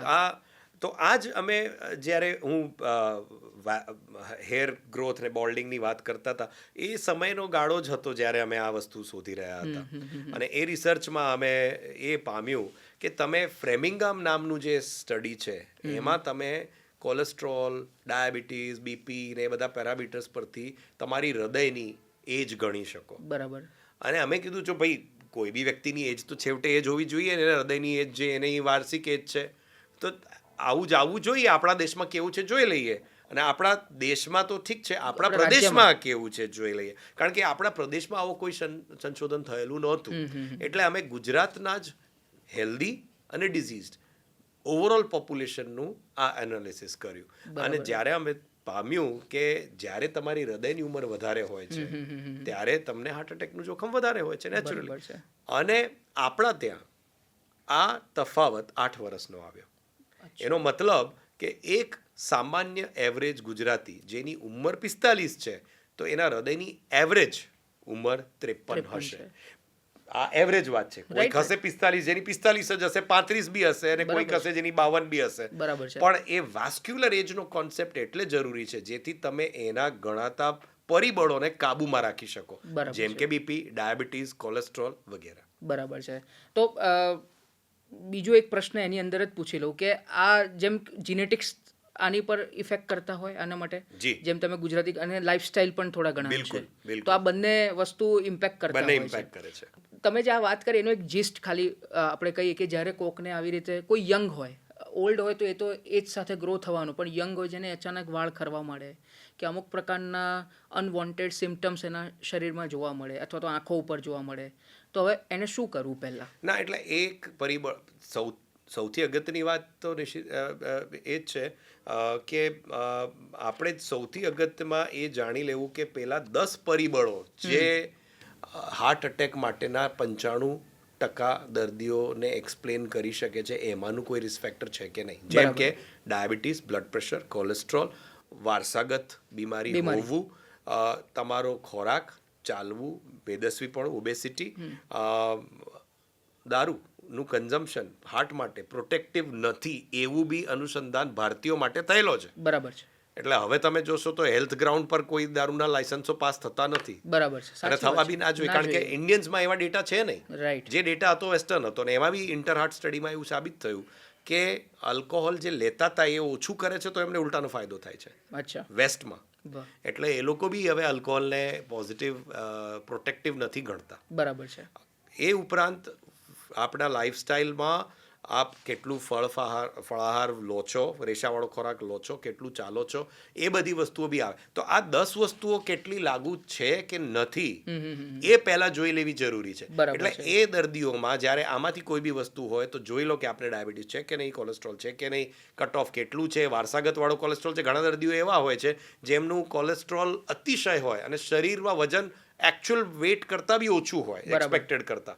એટલે એમાં કોલેસ્ટ્રોલ ખોરાકમાંથી નહીં પણ જેનેટિકલી લીવરમાંથી બને છે. બરાબર છે. એટલે ખોરાક માત્ર એકલો જવાબદાર નથી જે આપણે વાત કરી. અને એ હોય એમાંને કોઈ પરિબળ તો એની દવા કરવી, ટ્રીટ કરવું. કોલેસ્ટ્રોલ હોય તો એને એગ્રેસિવલી લોઅર કરવું અને એનો ઈલાજ કરવો. બરાબર. હવે એક થોડોક ટેકનિકલ છે વર્ડ, પણ એ તમે સરળ ભાષામાં સમજાવો. એક તો રિસ્ક સ્કોર કમ્પેરિઝનની વાત છે, અને આપણા જે ઇન્ડિયન પેશન્ટ્સ છે એમાં ક્યુ રિસ્ક 3 એ અન્ય રિસ્ક સ્કોર્સ કરતાં કેમ વધારે બહેતર આવ્યા? પહેલાં તો આ શું છે, કારણ કે આ બહુ ઇન્ટરેસ્ટિંગ વસ્તુ છે, એટલે મારે પણ સમજવી છે ને આપણા દર્શકોને પણ આપ સમજાવો. ખૂબ સરસ વાત કરી. કોઈ મને આવીને પૂછે કે સાહેબ મને હાર્ટ અટેક છે, તો હું એમ કહું કે હા હાલ છે અને હાલ નથી. આ તો બહુ સહેલો સવાલ થઈ ગયો. ઓકે. પણ એ મને આવીને એમ પૂછે કે સાહેબ મારે આવતા 5 વર્ષમાં કે આવતા 10 વર્ષમાં હાર્ટ અટેક આવે એની શક્યતા કેવી, બરાબર. તો કઈ રીતે જજમેન્ટ લઈશું? તો એના માટે શરૂઆતમાં વર્લ્ડ હેલ્થ ઓર્ગેનાઇઝેશનથી બી પહેલાં એક કોહર્ટ મીન્સ કે ફ્રેમિંગામ નામની એક વસ્તીમાં એક અનુસંધાન કરવામાં આવેલું, જેમાં એક ફેમિલીને અને એના છોકરાઓને અને પછી એના છોકરાના છોકરાઓને બી વર્ષો ફોલો કરતા રહ્યા, એમની પ્રોફાઇલ જોતા રહ્યા કે ભાઈ ડાયાબિટીસ હતું તો એને ડાયાબિટીસના કારણે હાર્ટ એટેક આવવાનું જોખમ 3 ગણું થયું, બીપી હતું તો એના કારણે બમણું થયું, કોલેસ્ટ્રોલ. તો આ રીતે નક્કી થયું કે આ રીતે થાય. અને એના પરથી પછી હવે એ કે મારે 10 વર્ષમાં હાર્ટ એટેક આવવાનું જોખમ કેટલું? તો તમારી ઉંમર, કોઈ વ્યક્તિ 80 વર્ષનો છે અને કોઈ વ્યક્તિ 18 વર્ષનો છે, તો હાર્ટ એટેકનું જોખમ બેને તો નેચરલી ફરક આવવાનો જ. ગરડો છે એટલે વધારે હોય. તો એ રીતે જ ઉંમર સિવાય ડાયાબિટીસ છે, બીપી છે, કોલેસ્ટ્રોલ છે, એના કારણે કેટલો ફાળો એનો મળશે, જેનાથી એનું હાર્ટ એટેકનું જોખમ કેટલું 10 વર્ષે છે, એ નક્કી કરવા માટેના ઘણા બધા ફોર્મ્યુલા ડેવલપ કરવામાં આવ્યા, જેને હાર્ટ રિસ્ક સ્કોર કહેવામાં આવે છે.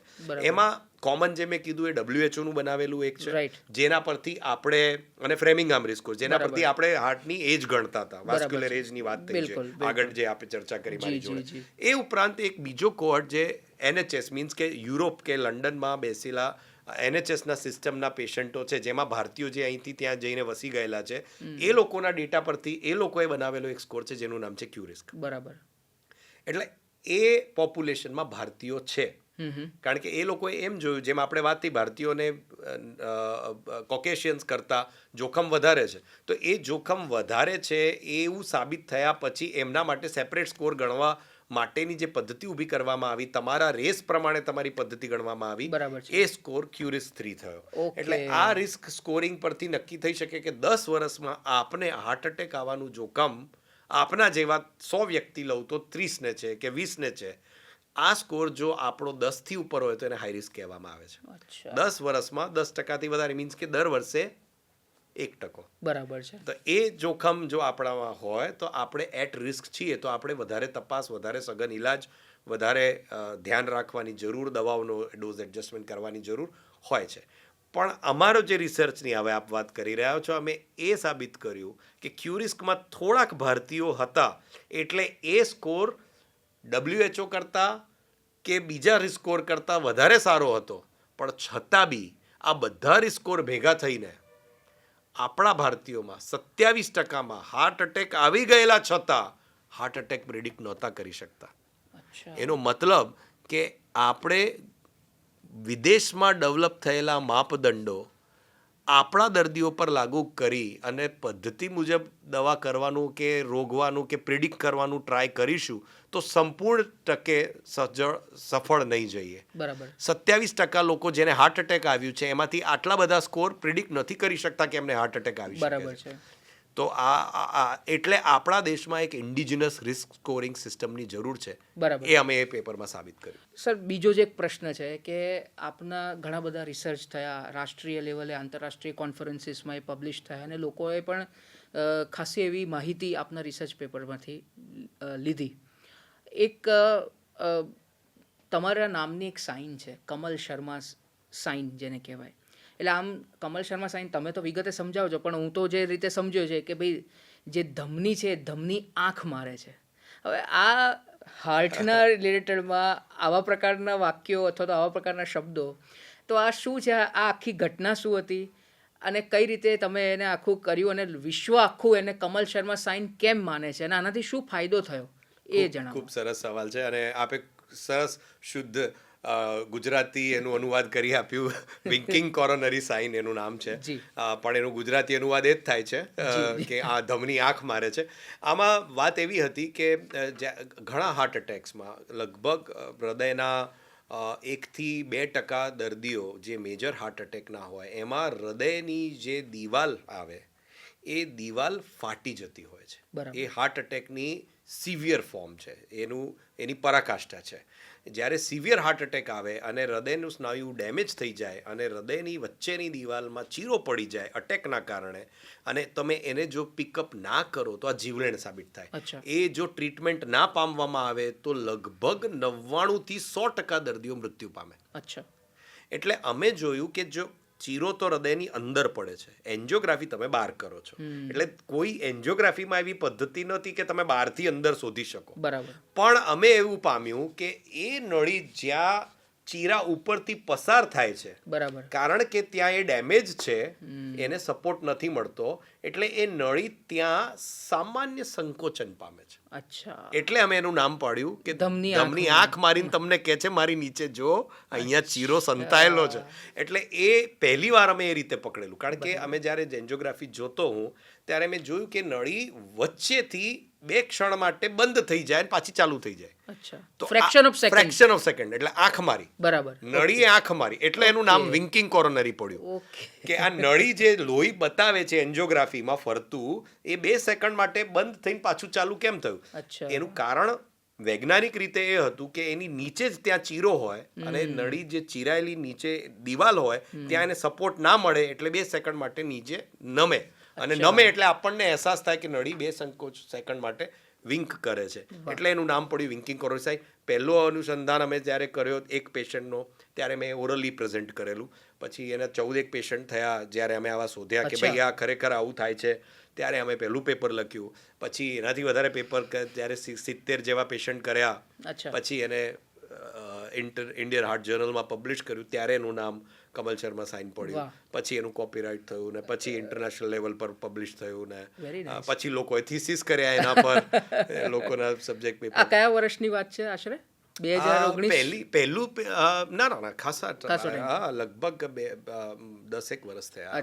10 વર્ષ પહેલાની વાત છે. 2015-16 ની આસપાસ. હા, પહેલું પેપર તો એનાથી જૂનું છે. અચ્છા, એનાથી રાઈટ. પહેલું પેપર એનાથી જૂનું છે. એટલે એ રીતે આ શોધાયું. અને ફાયદો એ છે કે ઘણીવાર તમે એન્જિયોગ્રાફી કે ઇકો દરમિયાન જો ચૂક્યા હો અને આ કોમ્પ્લિકેશન ચૂકી જાઓ તો હૃદય ડેમેજ પરમનન્ટ થાય અને એમાંથી પેશન્ટ બહાર ના આવે, ડેથ જ થાય. એટલે ઘણીવાર જો એ મિસ થયું હોય ઇકો દ્વારા કે એક્ઝામિનેશન દ્વારા, તો તમે આ એન્જિયોગ્રાફીમાં બી એક એડિશનલ રીત છે એને પકડી પાડવાની, જેથી એનું સર્જરી કરી અને નિવારણ કરી શકે. એટલે હવે બધા કાર્ડિયોલોજિસ્ટ દેખાય તો એ લોકો કહે છે કે કમલ શર્મા સાઇન દેખાય છે. વાહ. બીજું એક રિસર્ચ પેપર છે, એટલે આમ તમને કહું તો થોડીક ટેકનિકલ વર્ડ છે, પણ એને હું પછી સરળ ભાષામાં કહું કે ભાઈ લેફ્ટ વેન્ટ્રિક્યુલર ઇજેક્શન ફ્રેક્શન જે કહેવાય કે હૃદયની પંપ કરવાની જે ક્ષમતા છે, હૃદય ધબકવાની જે ક્ષમતા, તો પમ્પિંગ કરે. હવે એમાં તમારા ઘણા બધા ઇન્ટરેસ્ટિંગ ફાઇન્ડિંગ્સ આવ્યા, તો એના વિશે થોડીક વાત કરો કે એ શું ઘટના હતી રિસર્ચ પેપર અને એમાં કેવા પ્રકારના ફાઇન્ડિંગ્સ તમને જોવા મળ્યા? કયા પેપરની વાત છે આ?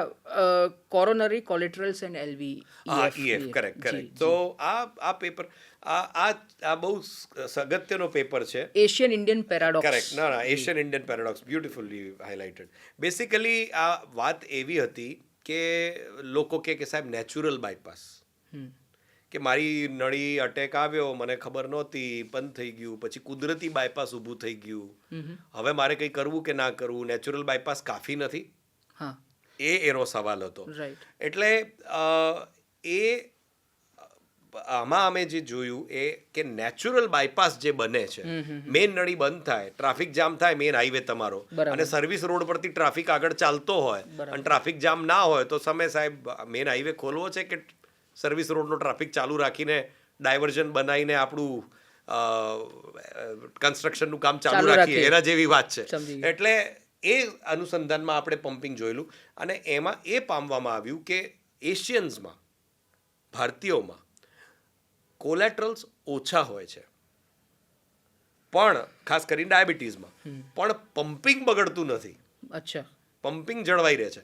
અને જ્યારે 3 નળી બંધ હોય કે 2 નળી બંધ હોય કે માઇનર અટેક આવ્યા પછીનું હોય કે વગર અટેકવાળું હોય, એનો તફાવત જોઈએ તો જેને મેજર અટેક આવેલું હોય એના કોલેટરલ હોય, એની સામે જ્યારે માઇનર અટેક હોય ને એને કોલેટરલ હોય, તો પમ્પિંગ જળવાઈ જવાની શક્યતા ઓછા કોલેટરલ હોવા છતાંય વધારે નળીઓ બ્લોકમાં વધારે હતી.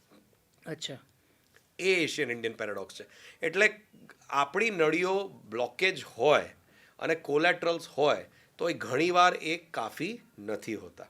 અચ્છા, તો જીનેટિક ફેક્ટર્સ આમાં કારણ કે આપણા વાળ બી પાતળા હોય, એમાં આપણી નળીઓ નેચરલ બાયપાસની બી પાતળી હોય, એટલે નેચરલ બાયપાસ કાફી નથી પડતું, એટલે તમારે મેઇન નળીનું બાયપાસ નેચરલ બાયપાસ સિવાય બી કરવું પડે છે, કારણ કે ઘણીવાર એ કાફી નથી હોતું. એ આ પેપર હતું. તો આ એક્સરસાઇઝ ને દવાઓથી આને ઇમ્પ્રૂવ કરી શકાય? એક્સરસાઇઝ દવાઓથી વગર અટેકનું નેચરલ બાયપાસ વાળું થયેલું ઇસ્કીમિયા ના આવે તેવું બ્લોકેજ હોય તો દવાથી ચલવી શકાય. તો દવાથી કયા બ્લોક ચાલી શકે વાળો આપનો સવાલ થઈ ગયો. તો એ સવાલ સીધો છે કે પહેલું હાર્ટ અટેક ના હોવું જોઈએ.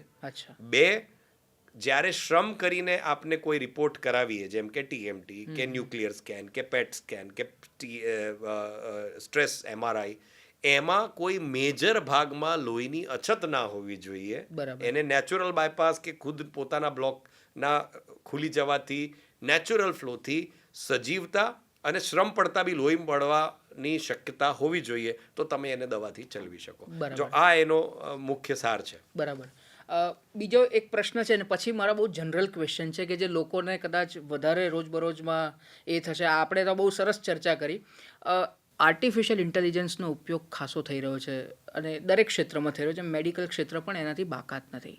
હવે જ્યારે હૃદય રોગની વાત આવે છે, તો હાર્ટ રિલેટેડ ડિસીઝીસની વાત આવે છે ને, આર્ટિફિશિયલ ઇન્ટેલિજન્સ એને તમે કઈ, કારણ કે તમે હમણાં MITમાંથી પણ AI હેલ્થકેર ને એના સંદર્ભમાં પણ સારી એવી ટ્રેનિંગ ને એના વિશે સંશોધન પેપર ને બધું રજૂ કર્યું હતું અને તમે અટેન્ડ પણ કરી હતી એ કોન્ફરન્સ. તો એ શું હતું અને એનો કેવો રોલ અથવા તો એની કેવી ભૂમિકા રહેશે આવનારા સમયમાં? ખૂબ સરસ સવાલ છે, કારણ કે કોઈ એવું આપણા સરકારશ્રીનો બી અભિગમ છે કે AI નું પાવર હબ આપણું દેશ બને, અને એ જે રીતે હું જોઈ રહ્યો છું એ બનતા આપણા દેશને કોઈ અટકાવી શકે એવું મને લાગતું નથી, કારણ કે આપણા ત્યાં એ કરી શકવાની કેપેસિટી અને એના હ્યુમન રિસોર્સિસ ઘણા બધા છે. આજે એ સજગતા મેડિકલમાં હોવી કે તમે AIને ઇન્ટિગ્રેટ કરી શકો, એ બહુ મોટું વસ્તુ. અને હું એક નથી, હું ઘણા ડૉક્ટરોને એવું જોઉં છું જેમને આ બાબતનું ઇન્ક્લિનેશન છે, જે સમજે છે કે આગળ ચાલતા AIની ઇન્ટિગ્રેશન ઇન ટેકનોલોજી આવવાનું છે. તો મેં MITથી AI ઇન હેલ્થકેરનો કોર્સ કરેલો, અને એના પછી મારા 2 રિસર્ચ પેપર બી મેં પબ્લિશ કર્યા, જેમાં હેલ્થકેરમાં AIનું ઇન્ટિગ્રેશન કઈ રીતે વેરેબલ ટેકનોલોજીમાં તમે કરી શકો, અને કઈ રીતે તમે ડેટાનું એનાલિસિસ કરીને ટેકનોલોજીને હેલ્થકેરમાં ઇન્ટિગ્રેટ કરીને રિસ્ક પ્રિડિક્શન મોડલ બનાવી શકો. જે આપણે વાત કરી કે તમે પ્રિડિક્ટ કરવાના સ્કોર્સની વાત કરતા હતા, એમાં જો તમે AI ટૂલ વાપરો, તમે ઇન્ડિયન ડેટા સેટ્સ વાપરો, તો એને ઇન્ટિગ્રેટ કરીને ઘણું બધું જનરેટિવ ડેટા એનાલિસિસ કરીને રિસ્ક પ્રિડિક્શન મોડલ બનાવી શકો છો. તો AI આપણા બધાને એવું કહેવામાં આવે છે, અને કદાચ આપણે અતિશયોક્તિ બી હોઈ શકે, કે 2 વર્ષ પછી what is called as artificial super intelligence, ASI will come. ASI એટલે એક કાર્ડિયોલોજીનું જે ટોપમોસ્ટ ભેજું હોય, જેની બધા જ વિષયમાં પ્રખરતા હોય કાર્ડિયોલોજીની, એના કરતાં બી જે મોડલ વધારે સક્સેસફુલ હશે એવું આર્ટિફિશિયલ ઇન્ટેલિજન્સનું મોડલ 2027માં કાર્ડિયોલોજી પૂરતું નહીં, દરેક બ્રાન્ચમાં આવી જશે.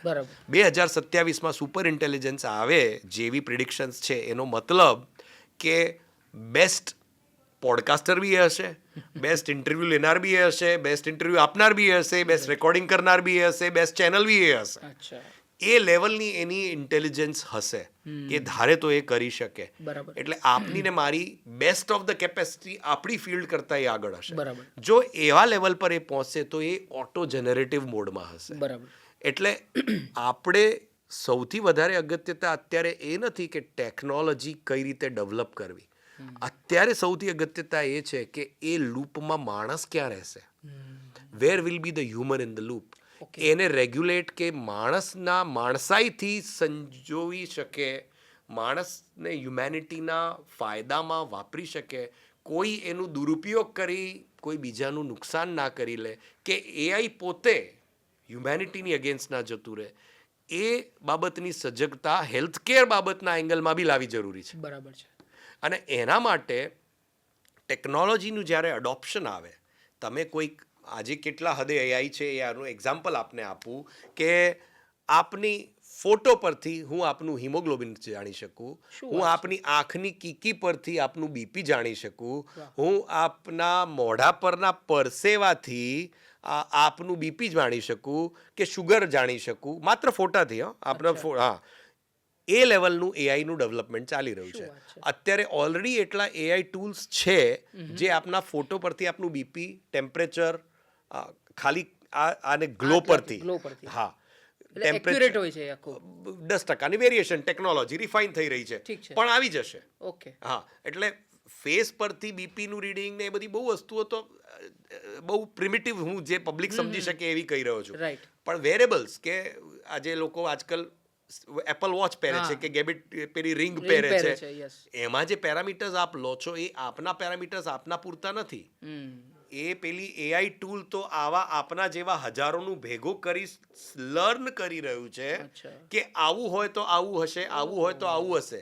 અમદાવાદમાં 165 સેન્ટીમીટરના 72 કિલોના અક્ષયભાઈનું હાર્ટ રેટ આટલા પર, આટલી ગરમાટના ચામડી સાથે જો આટલું છે, તો લોસ એન્જલિસમાં બેઠેલા પેલા સેમભાઈની આ હાઇટમાં કેટલું હશે એવું પ્રિડિક્ટ કરવાની કેપેસિટી જો એ ડેવલપ કરી શકતું હોય એ એઆઈ છે. એટલે આ એઆઈનું ઇન્ટિગ્રેશન માત્ર ડાયગ્નોસ્ટિક નહીં, બીજું ક્યાં થઈ રહ્યું છે આજકાલ ઇમેજિંગમાં. સીટી સ્કેનમાં રેડિયોલોજિસ્ટ જે રિપોર્ટિંગ કરે કે ભાઈ આ અહીંયા બ્લોક છે, આ ગાંઠ છે, આ કેન્સર છે, આ નથી, એની એક્યુરસી કરતાં એઆઈ મોડલ 91% ટાઈમ્સ બેટર છે. અચ્છા. તમે રેડિયોલોજિસ્ટ ચૂકી જાય છે પણ એઆઈ મિસ નથી કરી રહ્યું. ઓહ. ઇસીજીમાં કાર્ડિયોગ્રામ એઆઈ રીડ કરે છે અને હાર્ટ એટેક આવે તે પહેલાં પ્રિડિક્ટ કરી લે છે કે તમારું કાર્ડિયોગ્રામ ખરાબ છે, પેશન્ટ કે મને દુખતું જ નથી, અને એને પેશન્ટને બીજા 2 દિવસમાં હાર્ટ એટેક આવે. ઓહ. એ એની level of predictability from data models છે. સેમ વે સોનોગ્રાફીમાં, એક્સરેમાં, એન્જિયોગ્રાફીમાં, ઇકોમાં અત્યારે ઓલરેડી ઇકોના એવા મશીન એઆઈવાળા આવી ગયા છે કે માણસે તો ખાલી પ્રોબ મૂકવાનો છે, એ તો કાલે ઉઠીને કોઈ રોબોટ મૂકી દેશે તો પણ થશે. તો એ માપીને તમારા ઇકોના પેરામીટર્સ બધા આપી દેશે.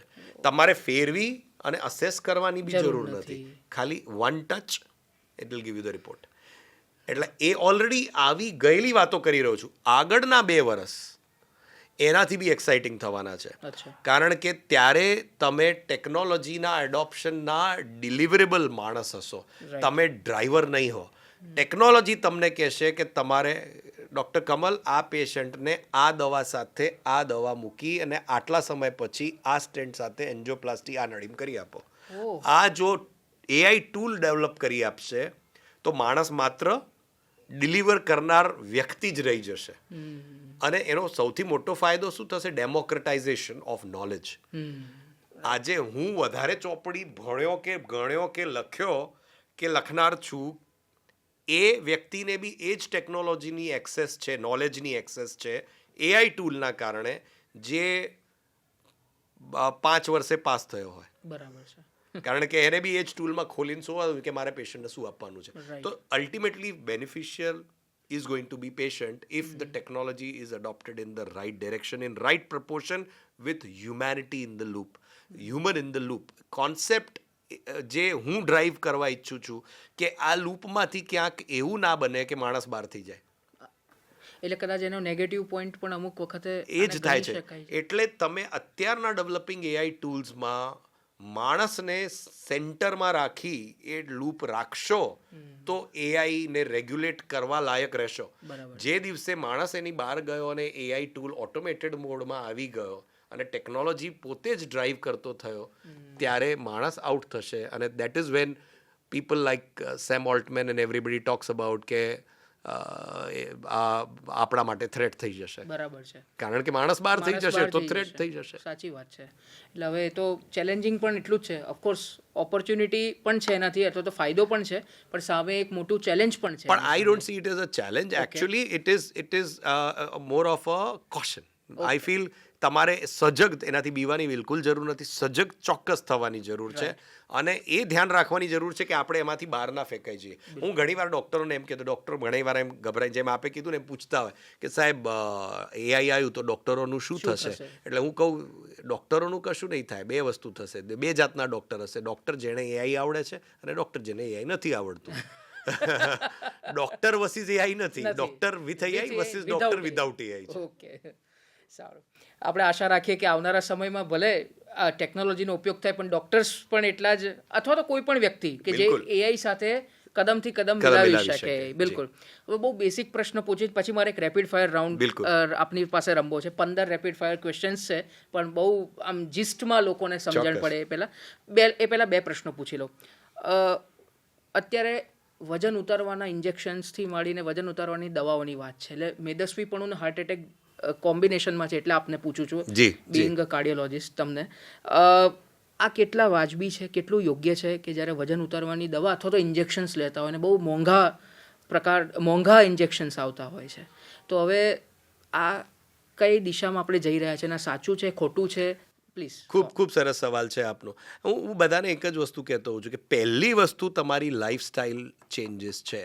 કોઈ બી વસ્તુ જે નેચરલ છે એને તમે ક્યારે સબસ્ટિટ્યૂટ ના કરી શકો કોઈ આર્ટિફિશિયલ વસ્તુથી. જે વજન તમે ઇન્જેક્શનથી ઉતારશો એ જાળવવા બી પછી ઇન્જેક્શન જ રહેશે.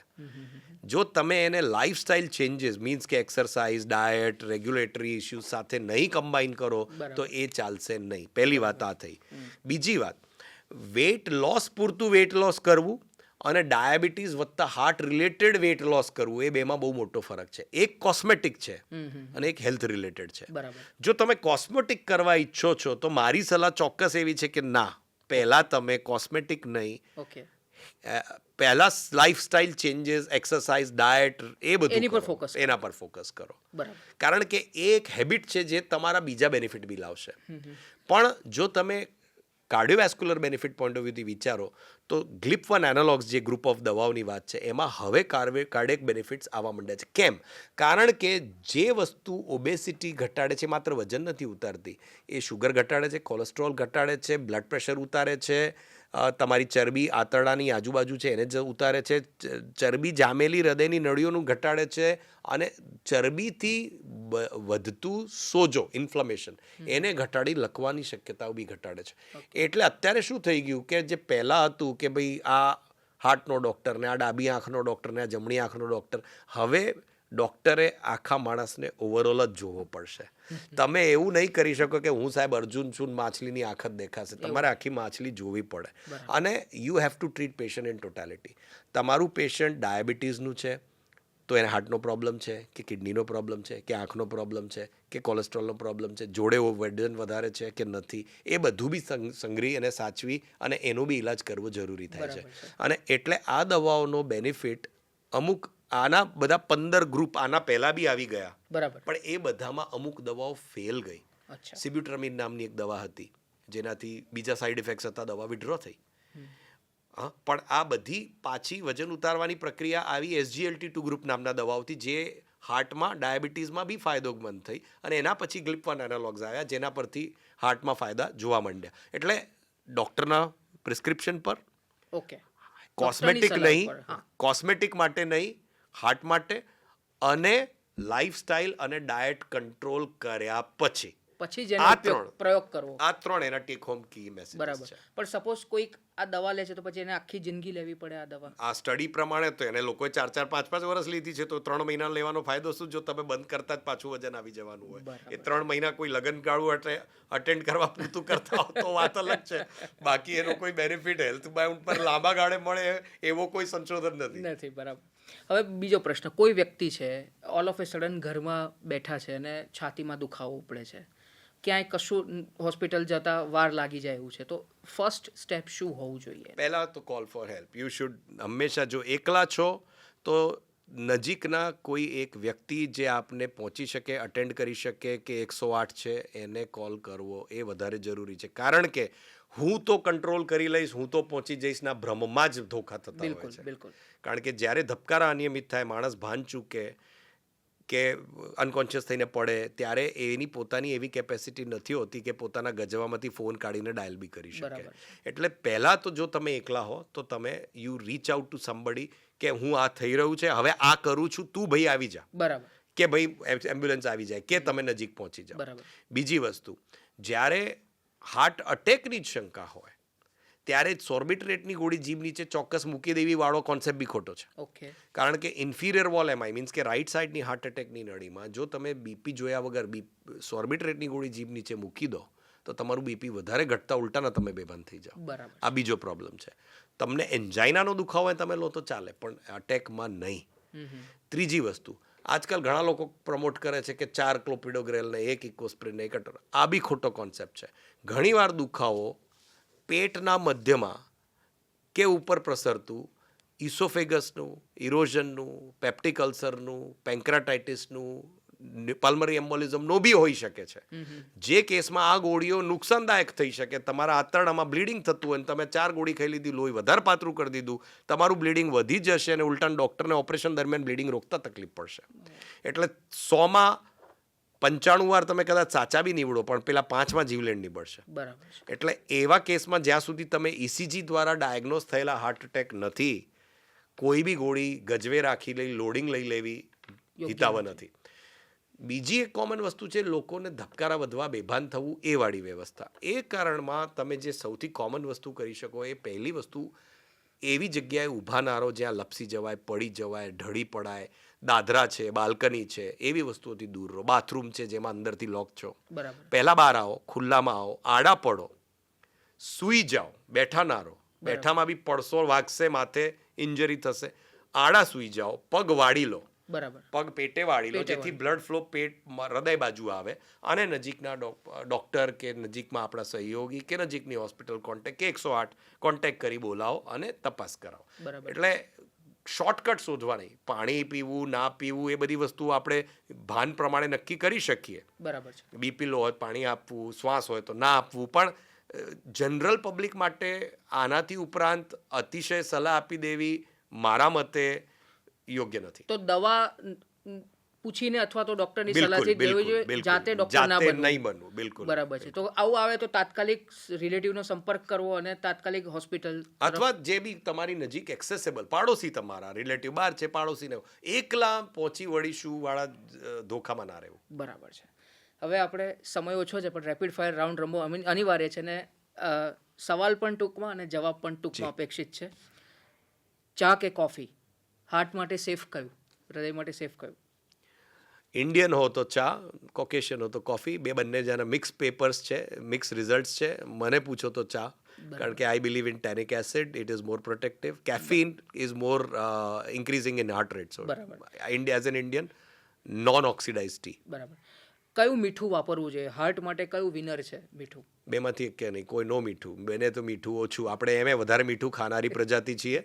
કહેવામાં આવે 5 ગ્રામથી 5 થી 8 રાખવું. આપણા એવરેજ નિશિતભાઈ consumption of salt is 18 to 20 grams. આપણે ઓલરેડી 4 ગણું ખાઈએ છીએ. ના ખાઈએ સારું.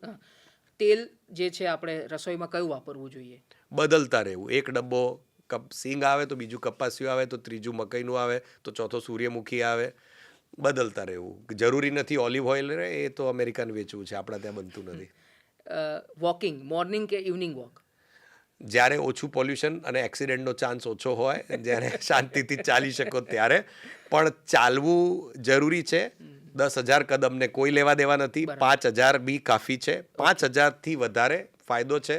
12,000થી ઉપર કોઈ એડિશનલ ફાયદો નથી. 5 થી 12,000 કાફી છે, કારણ કે એનાથી વધારે પછી ઓર્થોપેડિક વાળા જોડે જશો. તો મિનિમમ 5,000 હોય તમારા ડેલી સ્ટેપ્સ તો સારું. ઓકે.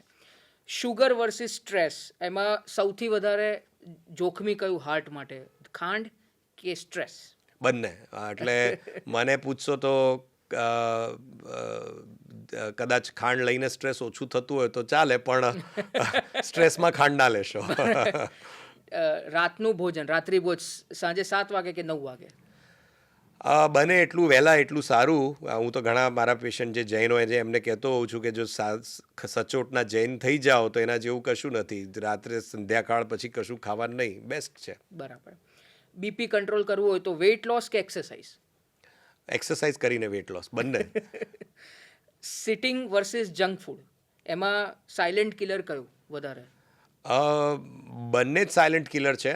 સિટિંગમાં જો તમે 5,000 ડગલા કરી લેતા હો સિટિંગ રાખો તો વાંધો નથી, પણ જંક ફૂડ ડેફિનેટલી, કારણ કે એ માત્ર કેલરી નથી વધારતું પણ ઓક્સિડાઇઝ્ડ પાર્ટિકલ્સ બી આવવાથી તમારું ઓક્સિડેશન લેવલ્સ બી વધારે છે.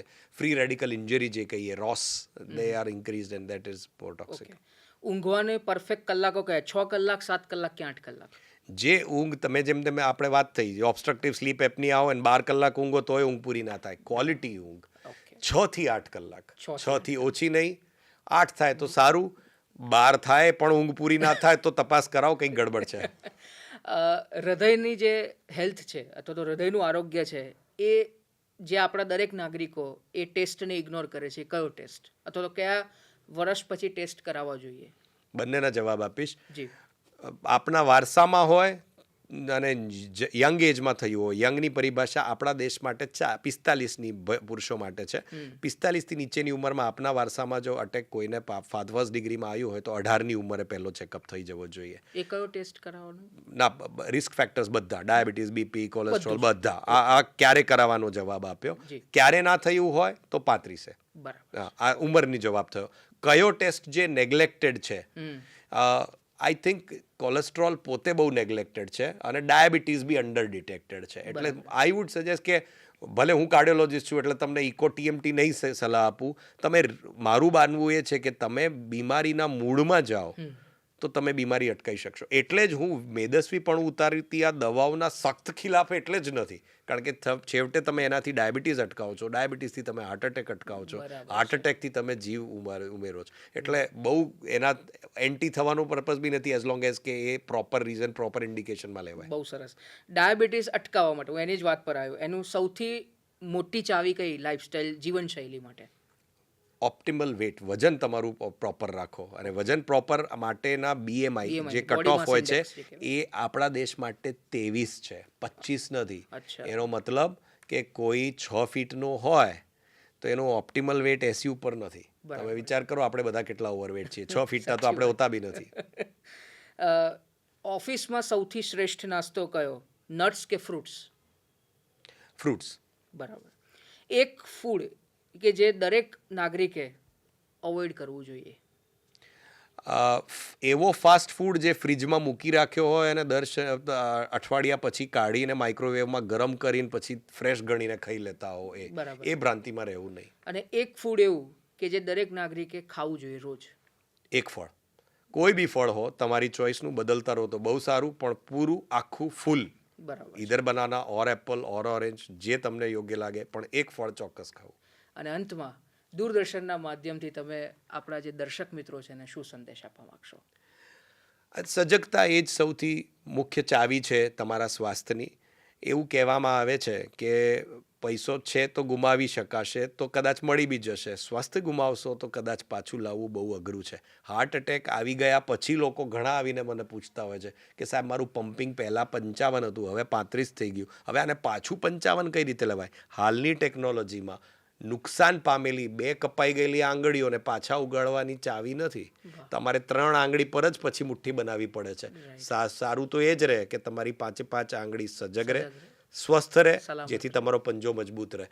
અટેક આવી ગયા પછી જાગશો એના કરતાં આવે પહેલાં જાગી અને 5 આંગળી મજબૂત રાખો, જેથી હાર્ટની મુઠ્ઠી મજબૂત રહે અને પમ્પિંગ 55 રહે. આ પોડકાસ્ટમાં અને અલગ અલગ આસ્પેક્ટ્સ ઉપર તમે વાત કરી, બદલ આપનો ખૂબ ખૂબ આભાર. ખૂબ મજા આવી આપની જોડે ને આપ ખૂબ સરસ એનાલિસિસ કરીને આવ્યા હતા અને ખાસું સંશોધન આપે કર્યું હતું એકચ્યુઅલી મારા સંશોધનો પર. મને બી ખૂબ ગમ્યું અને મારા માટે એક સૌભાગ્ય હતો કે આ માધ્યમે હું કોઈ લાભ આપવા માટે, આપણા પબ્લિકને જ્ઞાન આપવા માટે અને શેર કરવા માટે આપનો સમય લઈ શક્યો. Thank you very much. તો દર્શક મિત્રો, આ હતા જાણીતા કાર્ડિયોલોજિસ્ટ ડૉક્ટર કમલ શર્મા, જેમણે અનેક પહેલો ઉપર, અનેક પાસાઓ પર વાત કરીએ, ચાહે ક્લાઇમેટિક કન્ડિશનની વાત હોય કે પછી આપણે જે બ્રેકફાસ્ટ સ્કીપિંગની વાત હોય કે નાના ટિપ્સની વાત હોય કે ભાઈ હાર્ટ એટેક આવે તો શું કરવું અને મેદસ્વીપણાને ઘટાડવા માટે શું કરવું. રેપિડ ફાયર રાઉન્ડમાં એમણે ઘણા બધા પ્રશ્નોના બહુ સારી રીતે જવાબ આપ્યા. તો મને આશા છે કે આ વાતોની વિન્ડોનો આ એપિસોડ આપને ખૂબ જ ગમ્યો હશે અને હવે આવતા શનિવારે ફરીથી એક નવા મહેમાન સાથે વાતોની વિન્ડો કાર્યક્રમમાં ફરીથી ઉપસ્થિત થઈશું. ત્યાં સુધી અમને રજા આપશો. નમસ્કાર.